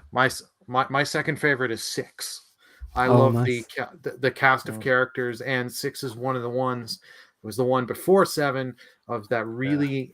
It carried the tradition of 5 of customizing your characters. They all had their predefined stats and predefined skills and all that, making them unique. But with the whole Esper system of transferring the Espers, getting them all to learn different magic and all that, and then you can you can make your characters, if you know what you're doing just before they leveling up, swapping the different Espers so you get that stat increase bonus that the Espers give every level. So if you know what you're doing on that, you can break that game easily. And the nice thing is like when you get to the World of Ruin, if you wanted to, you only have to get 3 characters, and you could go to the final tower and do the final dungeon. Don't recommend it because you will get killed unless your party is very high level and very well based with your magic and all that.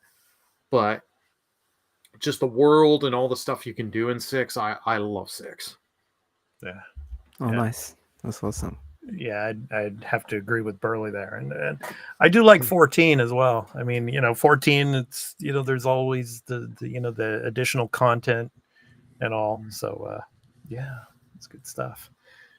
Yeah, where did Fubu go? Oh, That's like the timeline. Yeah, he said his internet wasn't that great. Yeah, I guess. yeah. It's like, he was trying to cloud stream something and it just didn't work out very well. No, it might have been Hojo.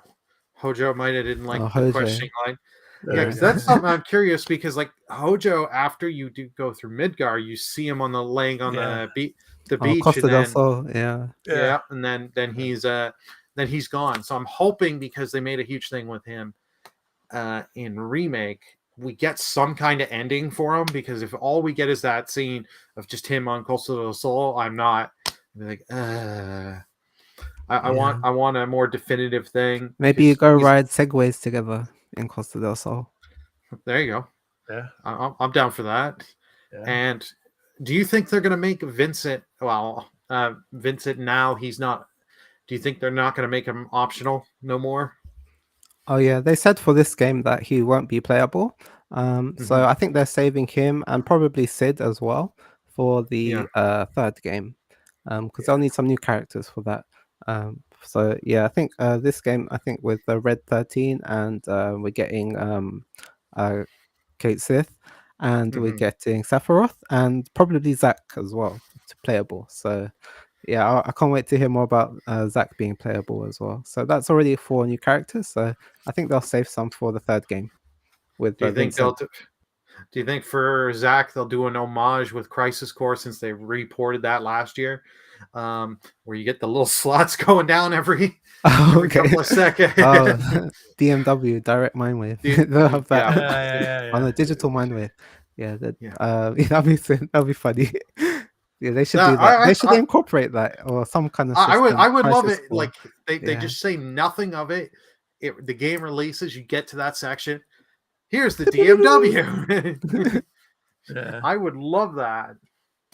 Yeah, it's good stuff.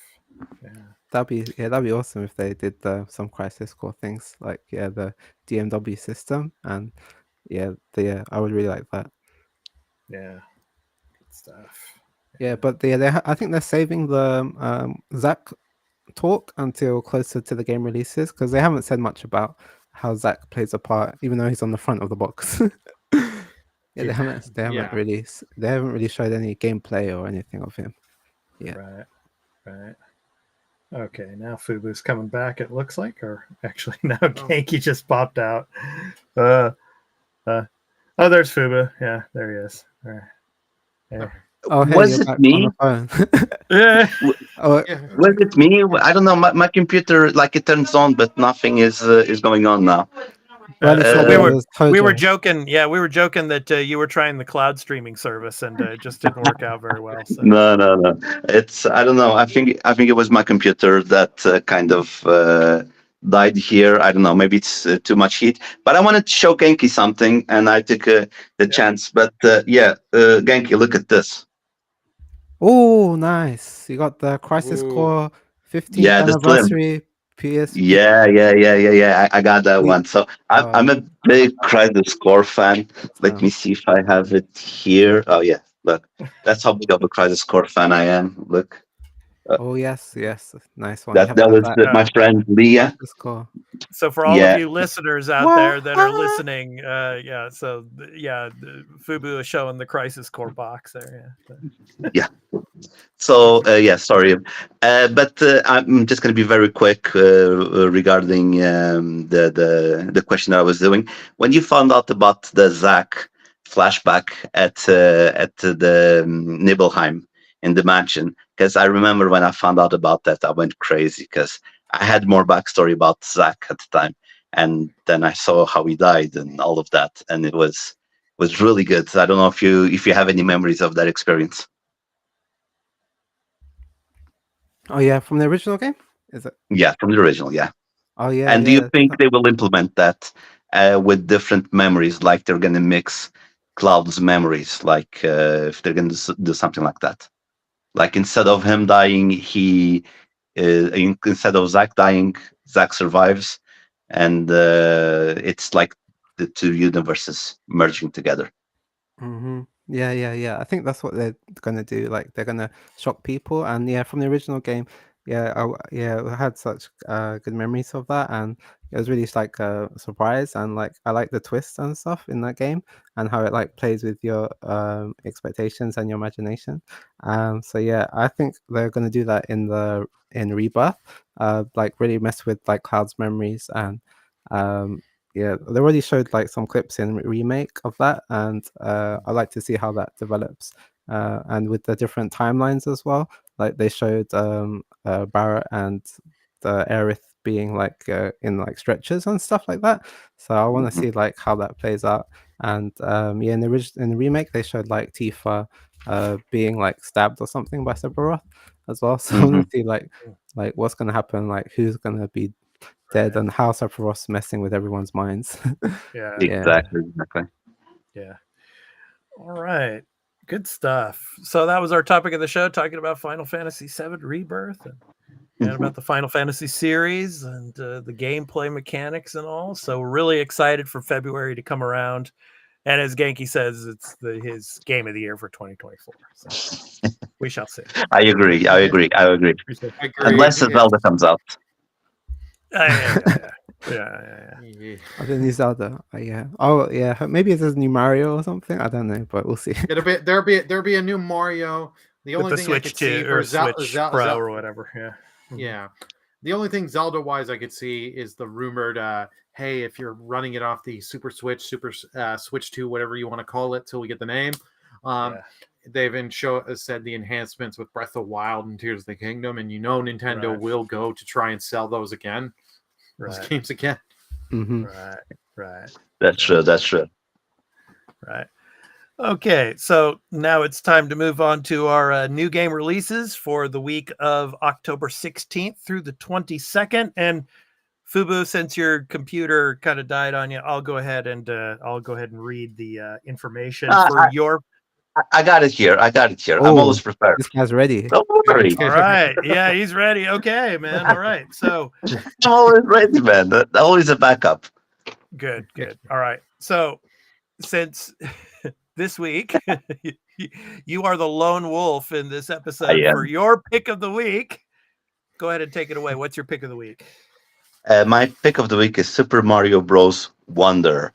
The next evolution of 2D scrolling Super Mario Bros. Games is making its way to Nintendo Switch. When you encounter a Wonder Flower in the game, it triggers miraculous changes. Pipes spring to life, waves of enemies materialize, and characters might undergo cosmetic transformations, thereby modifying the gameplay in unforeseeable ways. Each course is a reservoir of excitement and unique surprises. Super Mario Bros. Wonder introduces Princess Peach, Princess Daisy, and Yoshi as playable characters alongside familiar favorites like Mario, Luigi, and Toad. Moreover, it marks the debut of Mario's newest power-up, allowing him to morph into Elephant Mario. What other marvels could this game hold? More information will be unveiled in due course, so stay tuned. And it comes out. It doesn't have the day, but it's the 20, right? 20 the of 20th. October. Yep.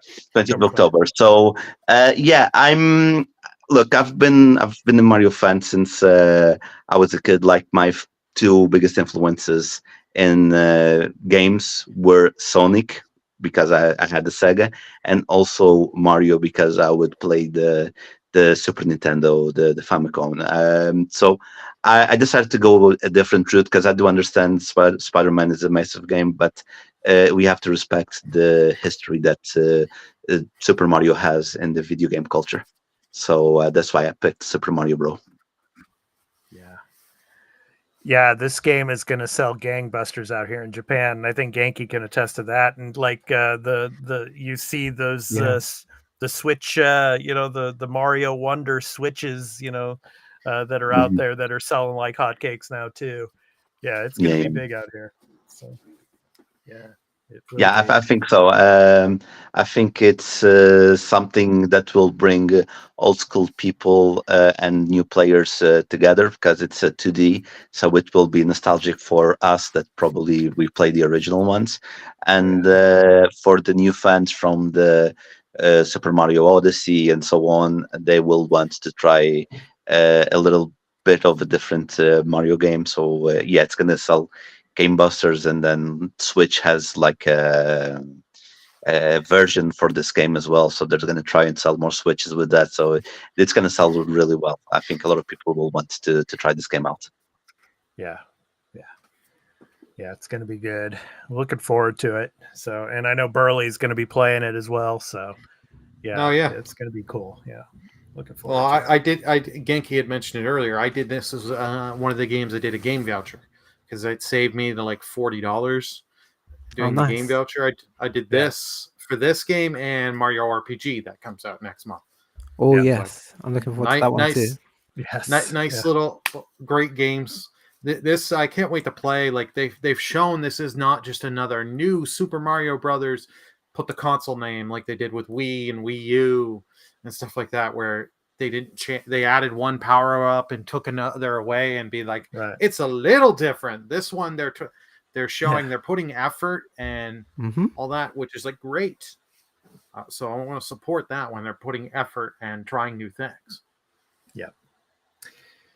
Next up, so Genki, Burley, and we picked this game, and I think this game is going to sell just as much or even more as Super Mario Brothers Wonder. Yeah, and it's interesting. I put on Twitter, Genki. I took a picture today at Yodobashi of the Spider-Man 2 box and the price. It's like Hasen Hachijuen, 8,080 yen for Spider-Man 2. For Final Fantasy 7 Rebirth, it's Hasen Kihaku 8,980 yen. So it's like which one is worth more. It's kind of interesting. So, but anyway, our pick of the week is of course Spider-Man 2. It's coming out for PlayStation 5 next week. So Marvel's Spider-Man 2 is the next game in PlayStation's critically acclaimed Marvel Spider-Man franchise. Developed by Insomniac Games in collaboration with Marvel Games and PlayStation for the PS5 console. So it comes out on Friday, October 20th. Yes, worldwide release. So really excited for this one. And I mean, I'm going to be swinging through Manhattan and Queens and Brooklyn and trying to pick up as many backpacks as possible. Well, that's if the backpacks are still back as collectibles. We don't know. That we don't know. Yeah, but I'm betting that they are, though. I mean, there's probably that and more. Yeah. So. I think they might put the backpack only in the new part of the game, the new segment of the game, and they might do some different collectibles in Manhattan, in the old part, Manhattan. That's my opinion. Yeah. But I'm super excited for this, and we talked about this before. I really like what they're implementing into Spider-Man 2, kind of like what they implemented in a long time ago back in Grand Theft Auto 5 with being able to switch between characters like Michael, Trevor, and Franklin in Grand Theft Auto, where in this game you can switch just automatically between Spider-Man and Miles, in different parts of the city and swing around and stuff. And it was interesting. We talked on the weekday live show yesterday, Burley and I, we talked about how Insomniac, they actually studied lizards, to create the lizard in this game. So yeah, I'm really excited for all of the villains that are going to be coming. You see Craven here, so Craven the Hunter. Yeah, and of course the symbiotes, of course, and with Venom and all. That's going to be awesome. And the story with Peter and with his family, and with Miles, and with what's his name, Burley, again? The Green Goblin. Norman Osborn. Norman Osborn. Yeah, it was. Yeah, it was on the tip of my head there. So yeah, that situation. So yeah, man, I'm really excited for it. I can't wait to play it next week. So. Oh yeah, no, this is a game I've been waiting for forever. Like I've said before, the first game really surprised me. I've always been a fan of Insomniac. Like I played their Spyro the Dragon games when I was a kid. Those came out, and it's like for them to go from what they've done with that kind of stuff, Ratchet and Clank, Resistance, to them making Spider-Man, it surprised the heck out of me how good it really was. And yeah, and Miles, I really enjoyed Miles on the PS5 when that came out.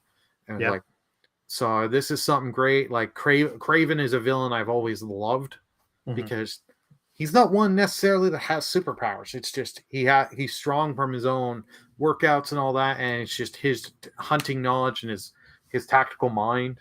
So that is really cool. The Lizard, I've always loved Kirk Connors because you can do a lot with that, and with Craven and Kirk Connors, that's great. And then you're adding Venom, and I'm liking that they said initially, hey, this is a different Venom. This is not Eddie Brock. We're doing something different. So it'll be interesting to see what they do. And from early, because we had one review leak early, they said that I did hear Venom they really did like Venom. So that gives me high hopes, and all the different suits you get. And now that they have like a shared skill, there's like 3 different skill trees, one for Peter for his symbiote powers, one for Miles for his Venom powers, and one that's a shared one between the two of them for just generic Spider-Man abilities, which is like, oh, this is great. Work together. Yeah. Yep. Yeah. So, Genki, your thoughts on Spider-Man 2? Oh yeah, I'm really looking forward to this new one. Yeah, I enjoyed Spider-Man, the first one on the PS5. I thought it was like maybe like an 8 out of 10 or something like that, or 8.5. Because like the stealth missions and the puzzles, and there were some bits that weren't that great, but overall it was like really good. But then with Miles, I thought they really perfected the game, and that was more like a 9 out of 10 for me. Like I know it was a lot shorter, but in terms of the gameplay and the graphics and everything, like they improved a lot. And like you can go invisible and do these like Venom electricity attacks. And yeah, I think this game they're going to improve on it even more. So yeah, I'm really looking forward to it, and like how you can like it seems a lot more darker, like the themes and stuff, with suffering from like loss and like Venom and all the other stuff. So it'll be interesting to see the different characters, and the gameplay is already, it's going to be top notch because of the previous games. It's just how they expand like the story and the exploration parts, like swinging around like the places without the tall buildings. I'll see what that like. But yeah, I'm looking forward to this one a lot. Yeah, I already got it pre-ordered. Yeah, I always loved like running up the Empire State Building, just like sprinting all the way up to the top. Yeah, it's pretty cool. Oh, that was a lot of fun, and all the different landmarks they put, like because they had Avengers Tower, they had the Sanctum Sanctorum. So yeah, it's gonna be cool with the Easter eggs, like them just showing when this little gameplay demo is showing you the web line you can now do. That is going to be so great because I love doing that. I would do in like some of those fortresses and stuff. I would try and see as long as I could do stealth and just see if I could get as many of them webbed up and all that. So I can't wait to see what other abilities, and like, no longer have to swing. You have the web suits, so you can glide around with the airwaves. So many different web suits, so many different suits in this game. I mean, I think there's like hundreds of 200 Yes. or something. Yeah, Something and they from the said, comics and everything. Yeah. Oh, yeah. Well, that was something with the last like 2018 game. Yeah. They kept adding suits after. They just were giving Right. free suits. Like when I think it was Far From Home came out. Yeah. They made the night suit. It was just, hey, here's a free update to the game. You can download it. Yep. It was just so like they may launch with like 200. Who knows when this game is done? Like if they add DLC or if other films or other stuff, they just like a Spider-Man Celebration Day kind of thing. You could get even more suits. It'll be every suit that's ever been a part of the MCU and all the comic books combined of all the years of Spider-Man. God. Yeah, probably over 500, I would say. Yeah, it's amazing. So good stuff. Fubu, your thoughts on Spider-Man 2?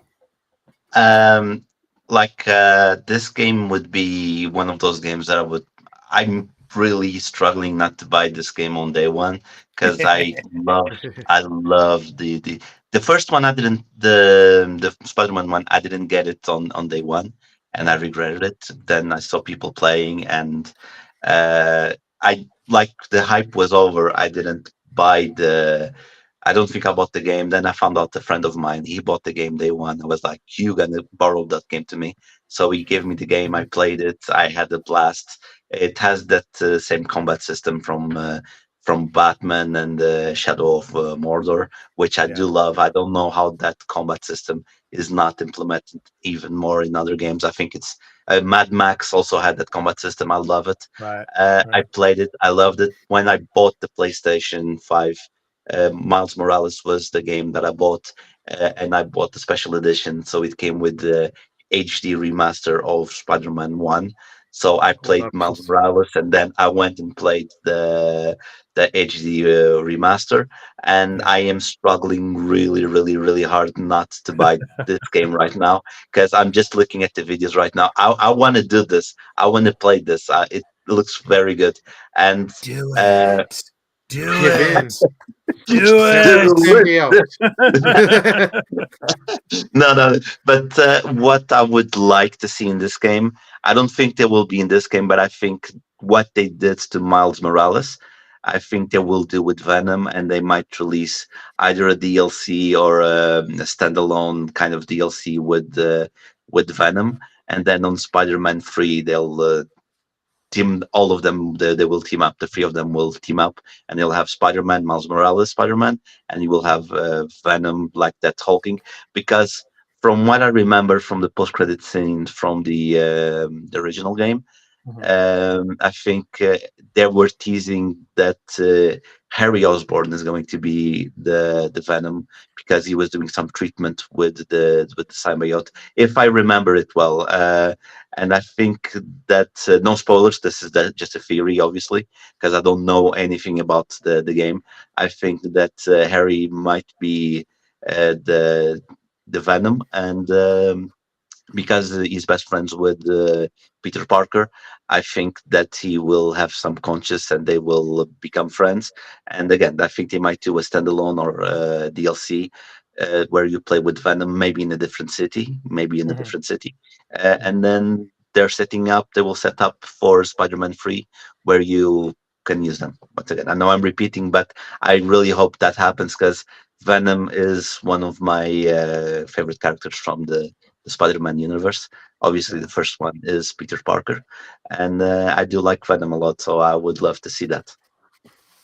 Yeah, I don't think we're going to get him in this game, but the Goblin, I think they're going to save that for the third game, and the big bad. Yeah, we shall see, but I'm hoping we get a little bit of Kingpin, like in the earlier part of the game again, like we did in the first Spider-Man game. So bring Kingpin in there, and Vincent D'Onofrio, please voice Kingpin. That would be that would be awesome, but I don't think you can get Vincent D'Onofrio. No.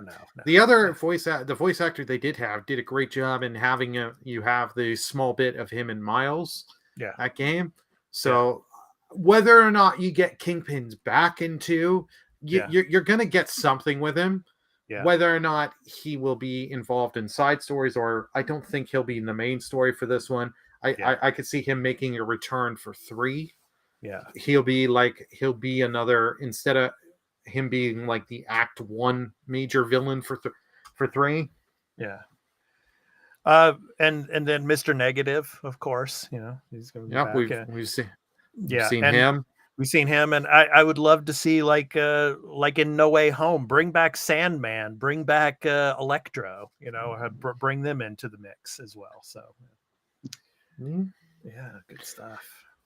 So they have a lot of villains, and I'm hoping, I don't need him to come back as Doc Ock, but I would love for them just some small scene with Otto Octavius, because they did such a good job with him in the first game. Yeah, good stuff. Yeah, for sure.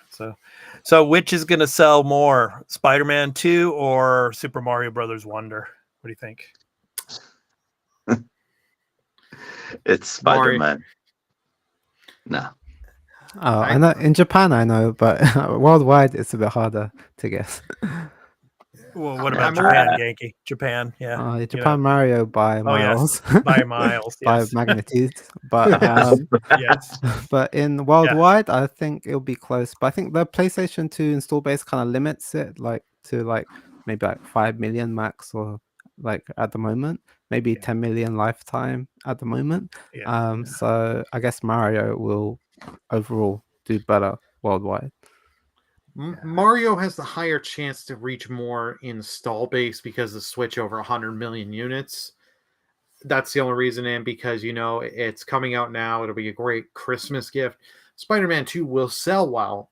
Like you said, I could see a couple million, 10 million kind of units, but it's gonna have a big launch and do well for the first couple months, but it's gonna have that drop off because there's still a lot of people that don't have the PS5, and with the high cost of it, it's just you're going to have people wait till that if and when a PS5 price drop ever happens, or wait till they get a bundle. If the holiday time this year, let's say if they do a bundle where you get not necessarily Spider-Man 2, but you do I don't know, Horizon and God of War, or something like that, just to give people a couple titles to entice them to drop a lot of money. Mm-hmm. Do you guys think that God of War Spider-Man 2 will beat God of War as the best launch from PlayStation? I think God of War did 5.1 million in the first week or something like that. So could be close. I think Spider-Man will overtake God of War Ragnarok. I'm just hoping this time Sony realized with their collector's editions that to give the retailers their units, because I got screwed on my God of War Ragnarok. That took me 3 weeks. Yeah, I remember. I was not a happy camper. I got a fair amount of money back, but just having to deal with the calls with Amazon and this time I went with Best Buy. I cannot wait. I got the collector's edition. I'm a huge Spider-Man fan. Behind me, you can't see because of the virtual background. You've got ones for the infamous one with Green Goblin from and the one of the ones with Venom first coming back. It's gonna be close, man. It's gonna be close, but I could see Spider-Man overtaking God of War in that one. So we shall see. Yeah, that's a good question. So Fubu, what do you think? I think that it will overtake God of War, definitely, because Spider-Man is a bigger IP than God of War. God of War is known to gamers.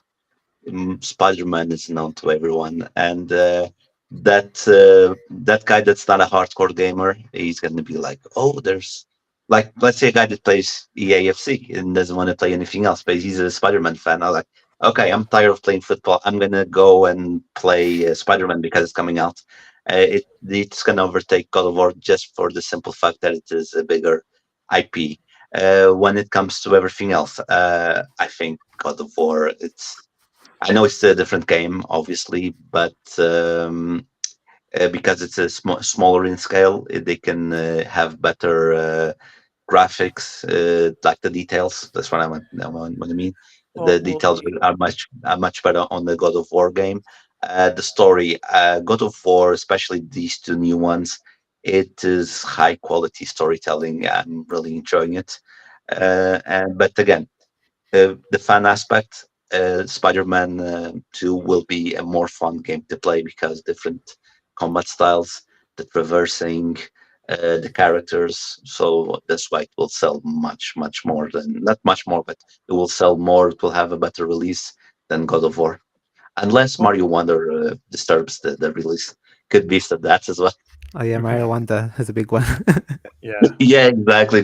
People won't buy Spider-Man to play Mario Wonder, and it's gonna help God of War. But come on, you know which game is gonna beat both of Spider-Man and God of War. It's gonna be Last of Us 2 remastered. Oh, no, let's not go there. Let's not go there. No. Yeah, I mean, but yeah, I mean, there's all this talk about PlayStation being the remaster machine and all now, but I don't know. Yeah, I mean, I will tell you this much now. The Last of Us 2. I mean, we're kind of getting off topic here, but The Last of Us 2 did not have to be made. They could have stopped. They could, yeah, exactly. They, yes, you did, Fubu. Yes, thank you for reminding me of that. And I agree. I mean, The Last of Us is probably one of the best narratives I've ever, of a game I've ever played. Yeah, I mean, The Last of Us 2, it's also amazing. Yeah, but remastered, I just, it doesn't need it. I mean, the graphical quality in the game is amazing in the first place. I mean, how much better can it get? So yeah, let's see. All right. Yeah, so those were our releases from releases.com. So please check out releases.com for all of the games that are coming out this week and for the rest of October and beyond. So yeah, so those were our picks of the week. All righty. So Burley, you're up next, and let's get to our PS Plus Extra and Premium titles that are coming to the service. So what do we got? So yeah, Tuesday, October 17th, here's our drop. So for Extra and Premium, you got Gotham Knights. So that just launched onto Game Pass. Yeah, please don't buy this game. Just if you're going to play it through that.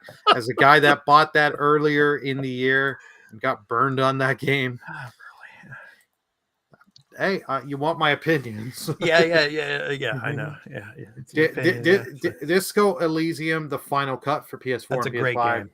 That I've been wanting to try, so it's great that I get to try it. The Dark Pictures Anthology, House of Ashes, PS4 and PS5. Can't wait for that one.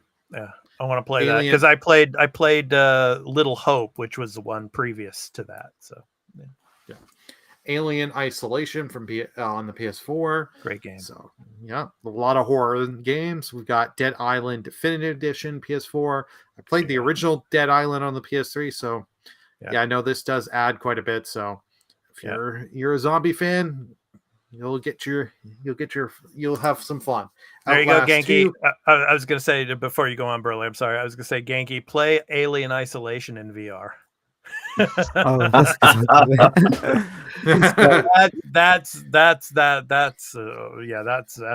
a crazy one. Yeah.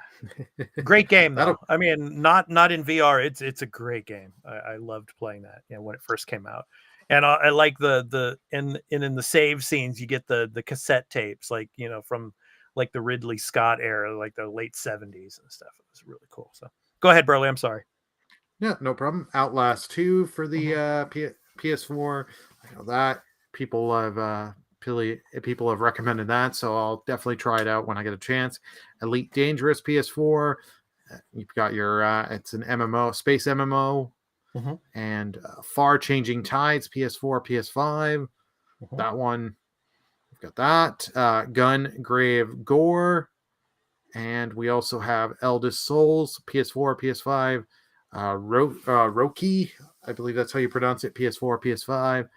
as well as the premium, your classic session is Tekken 6 for PS4, PS5, Soul Calibur, Broken Destiny, PS4, PS5, which was a PSP game, Ape Escape Academy, PS4, PS5, but PSP game, and IQ Final, PS4, PS5, which was as the sequel to Intelligence Cube.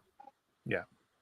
So, yeah, not a bad month for a drop. Not bad. They have, yeah, you've got obviously a lot of horror focus, but you got a big RPG, you got action games, so you've got a variety, and they are dropping classic games on their thing. Hey, Nintendo, maybe you should mark this down to start doing that more. Yeah, we'll see about that. Yeah, I know it's never going to happen, but I can still take my shot at them first. Yeah. Love Nintendo, but I hate their online pay because I pay for just online play and cloud save. Yeah. The paying to get the classic games with how little they drop in a year is like. Genki, quick question for you. Not about PlayStation, but about Nintendo. When the next Switch comes out, what are your thoughts? Do you think the Switch 2 will be backwards compatible? Oh yeah, 100%. That's my bet. It's going to be backwards compatible. It's got to be. It's got to be. Yeah. So, yeah. All right. So next up, let's go ahead. So that was our extra and premium list. So next up, we have, Game Pass for October. So these are the games that have been confirmed so far. Wave 2 should be coming soon, and we will have that information for you here on the show. And most likely we will be getting some Activision Blizzard drops probably in Wave 2. But Burley, what do we have so far that have been confirmed for Game Pass? Well, we just had 2 days ago From Space came October 12th to console, PC, and cloud. You also had Like a Dragon Ishin that launched I think in February in the year. Great game. Yeah. It will be coming October 17th to cloud, PC, cloud. Yeah. Console, PC, cloud. Yeah. City Skylines 2 October 24th, cloud, PC, and console, as well as you've got Minico's Night Market October 26th, console and PC. Mineko. Go. I'm just there you go, Burley. Come on, Burley. You can do it. Miniko. All right. Miniko. Headbangers Rhythm Royale coming October 31st to console only. And Jacent coming October 31st, console, PC, and cloud. Cool. Yeah, I was going to say about, Ishin. Genki. It's like it's funny. It's like you get Sakamoto Ryoma in this game, So I mean it's great that people in the West are able to play this game, because for so long, it was only here in Japan, and now they get a chance to play it. So I'm happy for everybody in the West to be able to finally play Ishin. So yeah, it's good how the popularity of the series picked up in the last few years. Yes, that's good. Yeah. Actually, my favorite. I mean, the Ryuga Gotoku, and of course, it was Sega, and my favorite are the Judgment games. I love those games, and Kimura Takuya. He's of course popular out here in Japan, and I introduced that series to Burley, and Burley nice. was really into them as well. And I told him to play the games in the original Japanese because Kimura Takuya's voice and everything, and and it gives you a good understanding of Japanese culture and what goes on out here. Especially the second game when it comes to like the school system and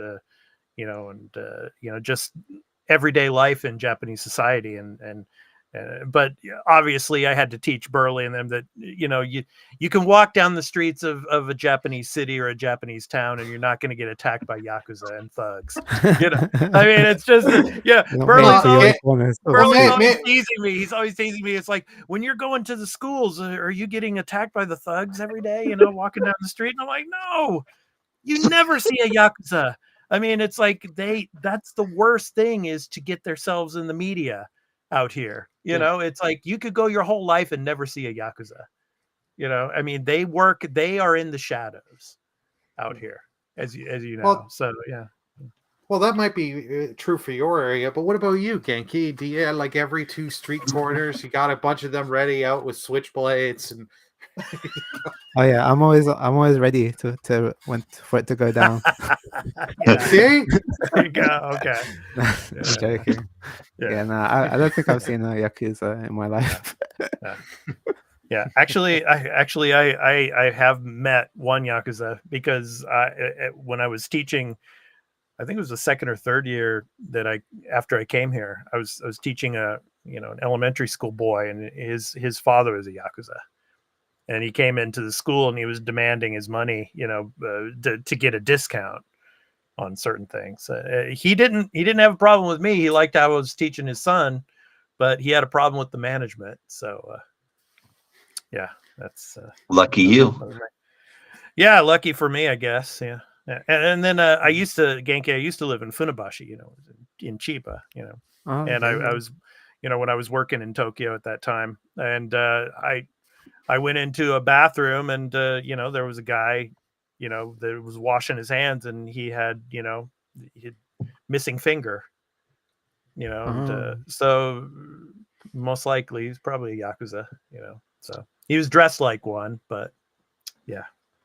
But yeah, other than that, yeah, I've never run into Yakuza or anything. So yeah, they are mysterious people. They live in the shadows. And you see this? We in less than 5 minutes we went from I've never seen one to I've seen two.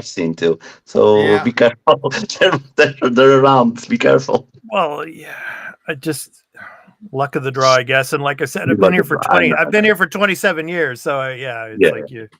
I'm messing with you. I'm sure if you hang around Kabukicho at night, then you'll see them. I have. When I used to work in Tokyo, so some of the teachers we'd go into Kabukicho once in a while. One of the guys that I worked with, he got a bat put up to his head and he got 20 stitches, unfortunately. Damn. And I wasn't with him at that time, but we'd been in Kabukicho a few times. Kabukicho is like what they make of Kamurocho in the games, So, but lots of pachinko parlors, and some of the pachinko parlors are owned by North Korean people, and they funnel money from some of these pachinko parlors to North Korea. It's crazy stuff, but yeah. So anyway, we went from talking about the games for Game Pass to the Yakuza life here in Japan. So, but yeah. So anyway, those were our upcoming new game releases, as well as what's coming to Game Pass for the first wave of October. So anyway, Burley, thanks for that. So next up, it's our programming notes. It's time for programming notes. So, of course, the Arena Productions, the Arena Gaming News podcast that we do here on the Arena Productions. It's not only video game related, this channel here on YouTube. We also do entertainment and pop culture related content. So, of course, last week, Burley, Fubu, and I, we did our recap and review of season 1 of Star Wars Ahsoka. So it's up here on the channel. So please go and check that out. It was a cool discussion about the first season of Ahsoka. So, and on the Star Trek side of things, Star Trek Lower Decks, season 4, episode 7, A Few Badgies More. So I did our recap and review of that. That was a pretty cool episode. Yeah, Badgie is back, Burley. Yeah, so good stuff. Yeah. And then on our Marvel side, of course, the Marvelous Marvel Discussion Arena. I put this up today, our recap and review of season 2, episode 2 of Loki. So Breaking Brad. It's pretty good. If you haven't seen it yet, go and check it out. It's pretty fun, that episode.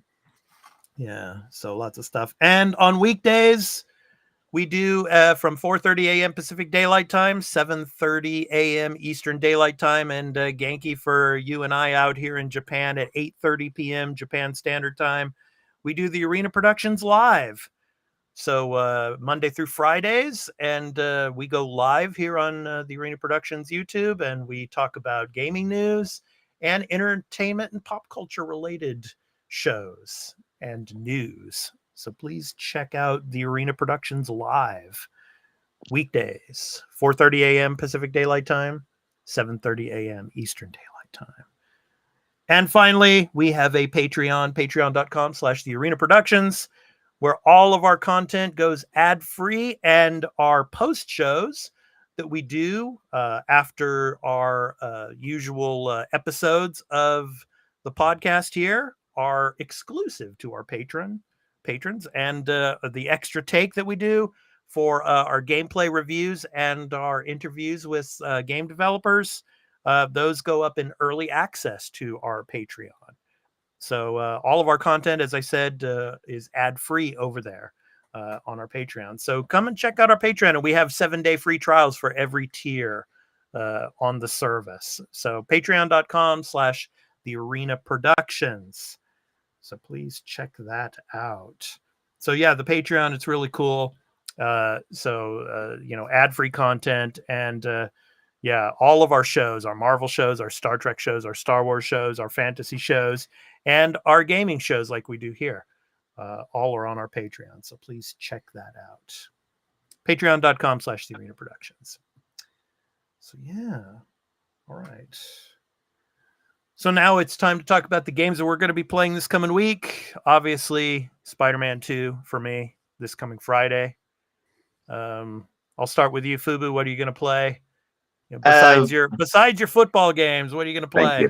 Thank you. I'm going to finish. Midnight Suns because, like I said at the start of the episode, I feel that I'm almost completing the story. Gonna get those miscellaneous trophies that we usually get, challenges, and then just do the story really quick, speed, because the story's going to be basically the same. Speed the story until I get the last trophy, and of course I'm going to try and defeat Sephiroth on the highest tier on Ever Crisis. I'm going to be focused on that as well. Nice. Genki, how about you? What are you going to be playing this coming week? I'll continue playing RE4 Remake and hopefully get to the Ada DLC. And then picking up Spider-Man on Friday. Nice. Burley, how about you? Finish up Dead Space Remake and hopefully get some chance to play some Spider-Man 2 and Mario Wonder. I also hope to try and finish Assassin's Creed Mirage this week, but we shall see. Nice. Oh yeah, nice t-shirt as well, by the way, Brody. Thank you. Yes, what's that? Cool. Final Fantasy 16. Yeah. Yep. All righty. And you can find Genki over on Twitter, or of course it's called X, but all of us, we still call it Twitter. So you can find Genki over on Twitter, twitter.com/Genki_JPN. So please go ahead and if you haven't yet, please go check him out over there. So he's always bringing all the news when it comes to stuff going on here in Japan, when it comes to gaming and all. And so please go and check him out over there as well. So Genki, it was great having you on the show, man. And we hope to have you on again. So thank you so much for coming in and sharing your knowledge of the Final Fantasy Rebirth and the Final Fantasy series with us, and all the other news topics that we went over tonight. So 本当にありがとうございますね。またよろしくお願いいたします。So please come back and be with us again and talk with us about news topics and all when it comes to gaming. So thank you so much for coming in with us today. Oh yeah, thanks so much, guys, for having me on today. It was fun to talk with you guys and some fellow FF7 fans. It was good to chat about that. And hopefully I can come back on another time and chat with you guys again. Thanks so much. Yeah, thank you.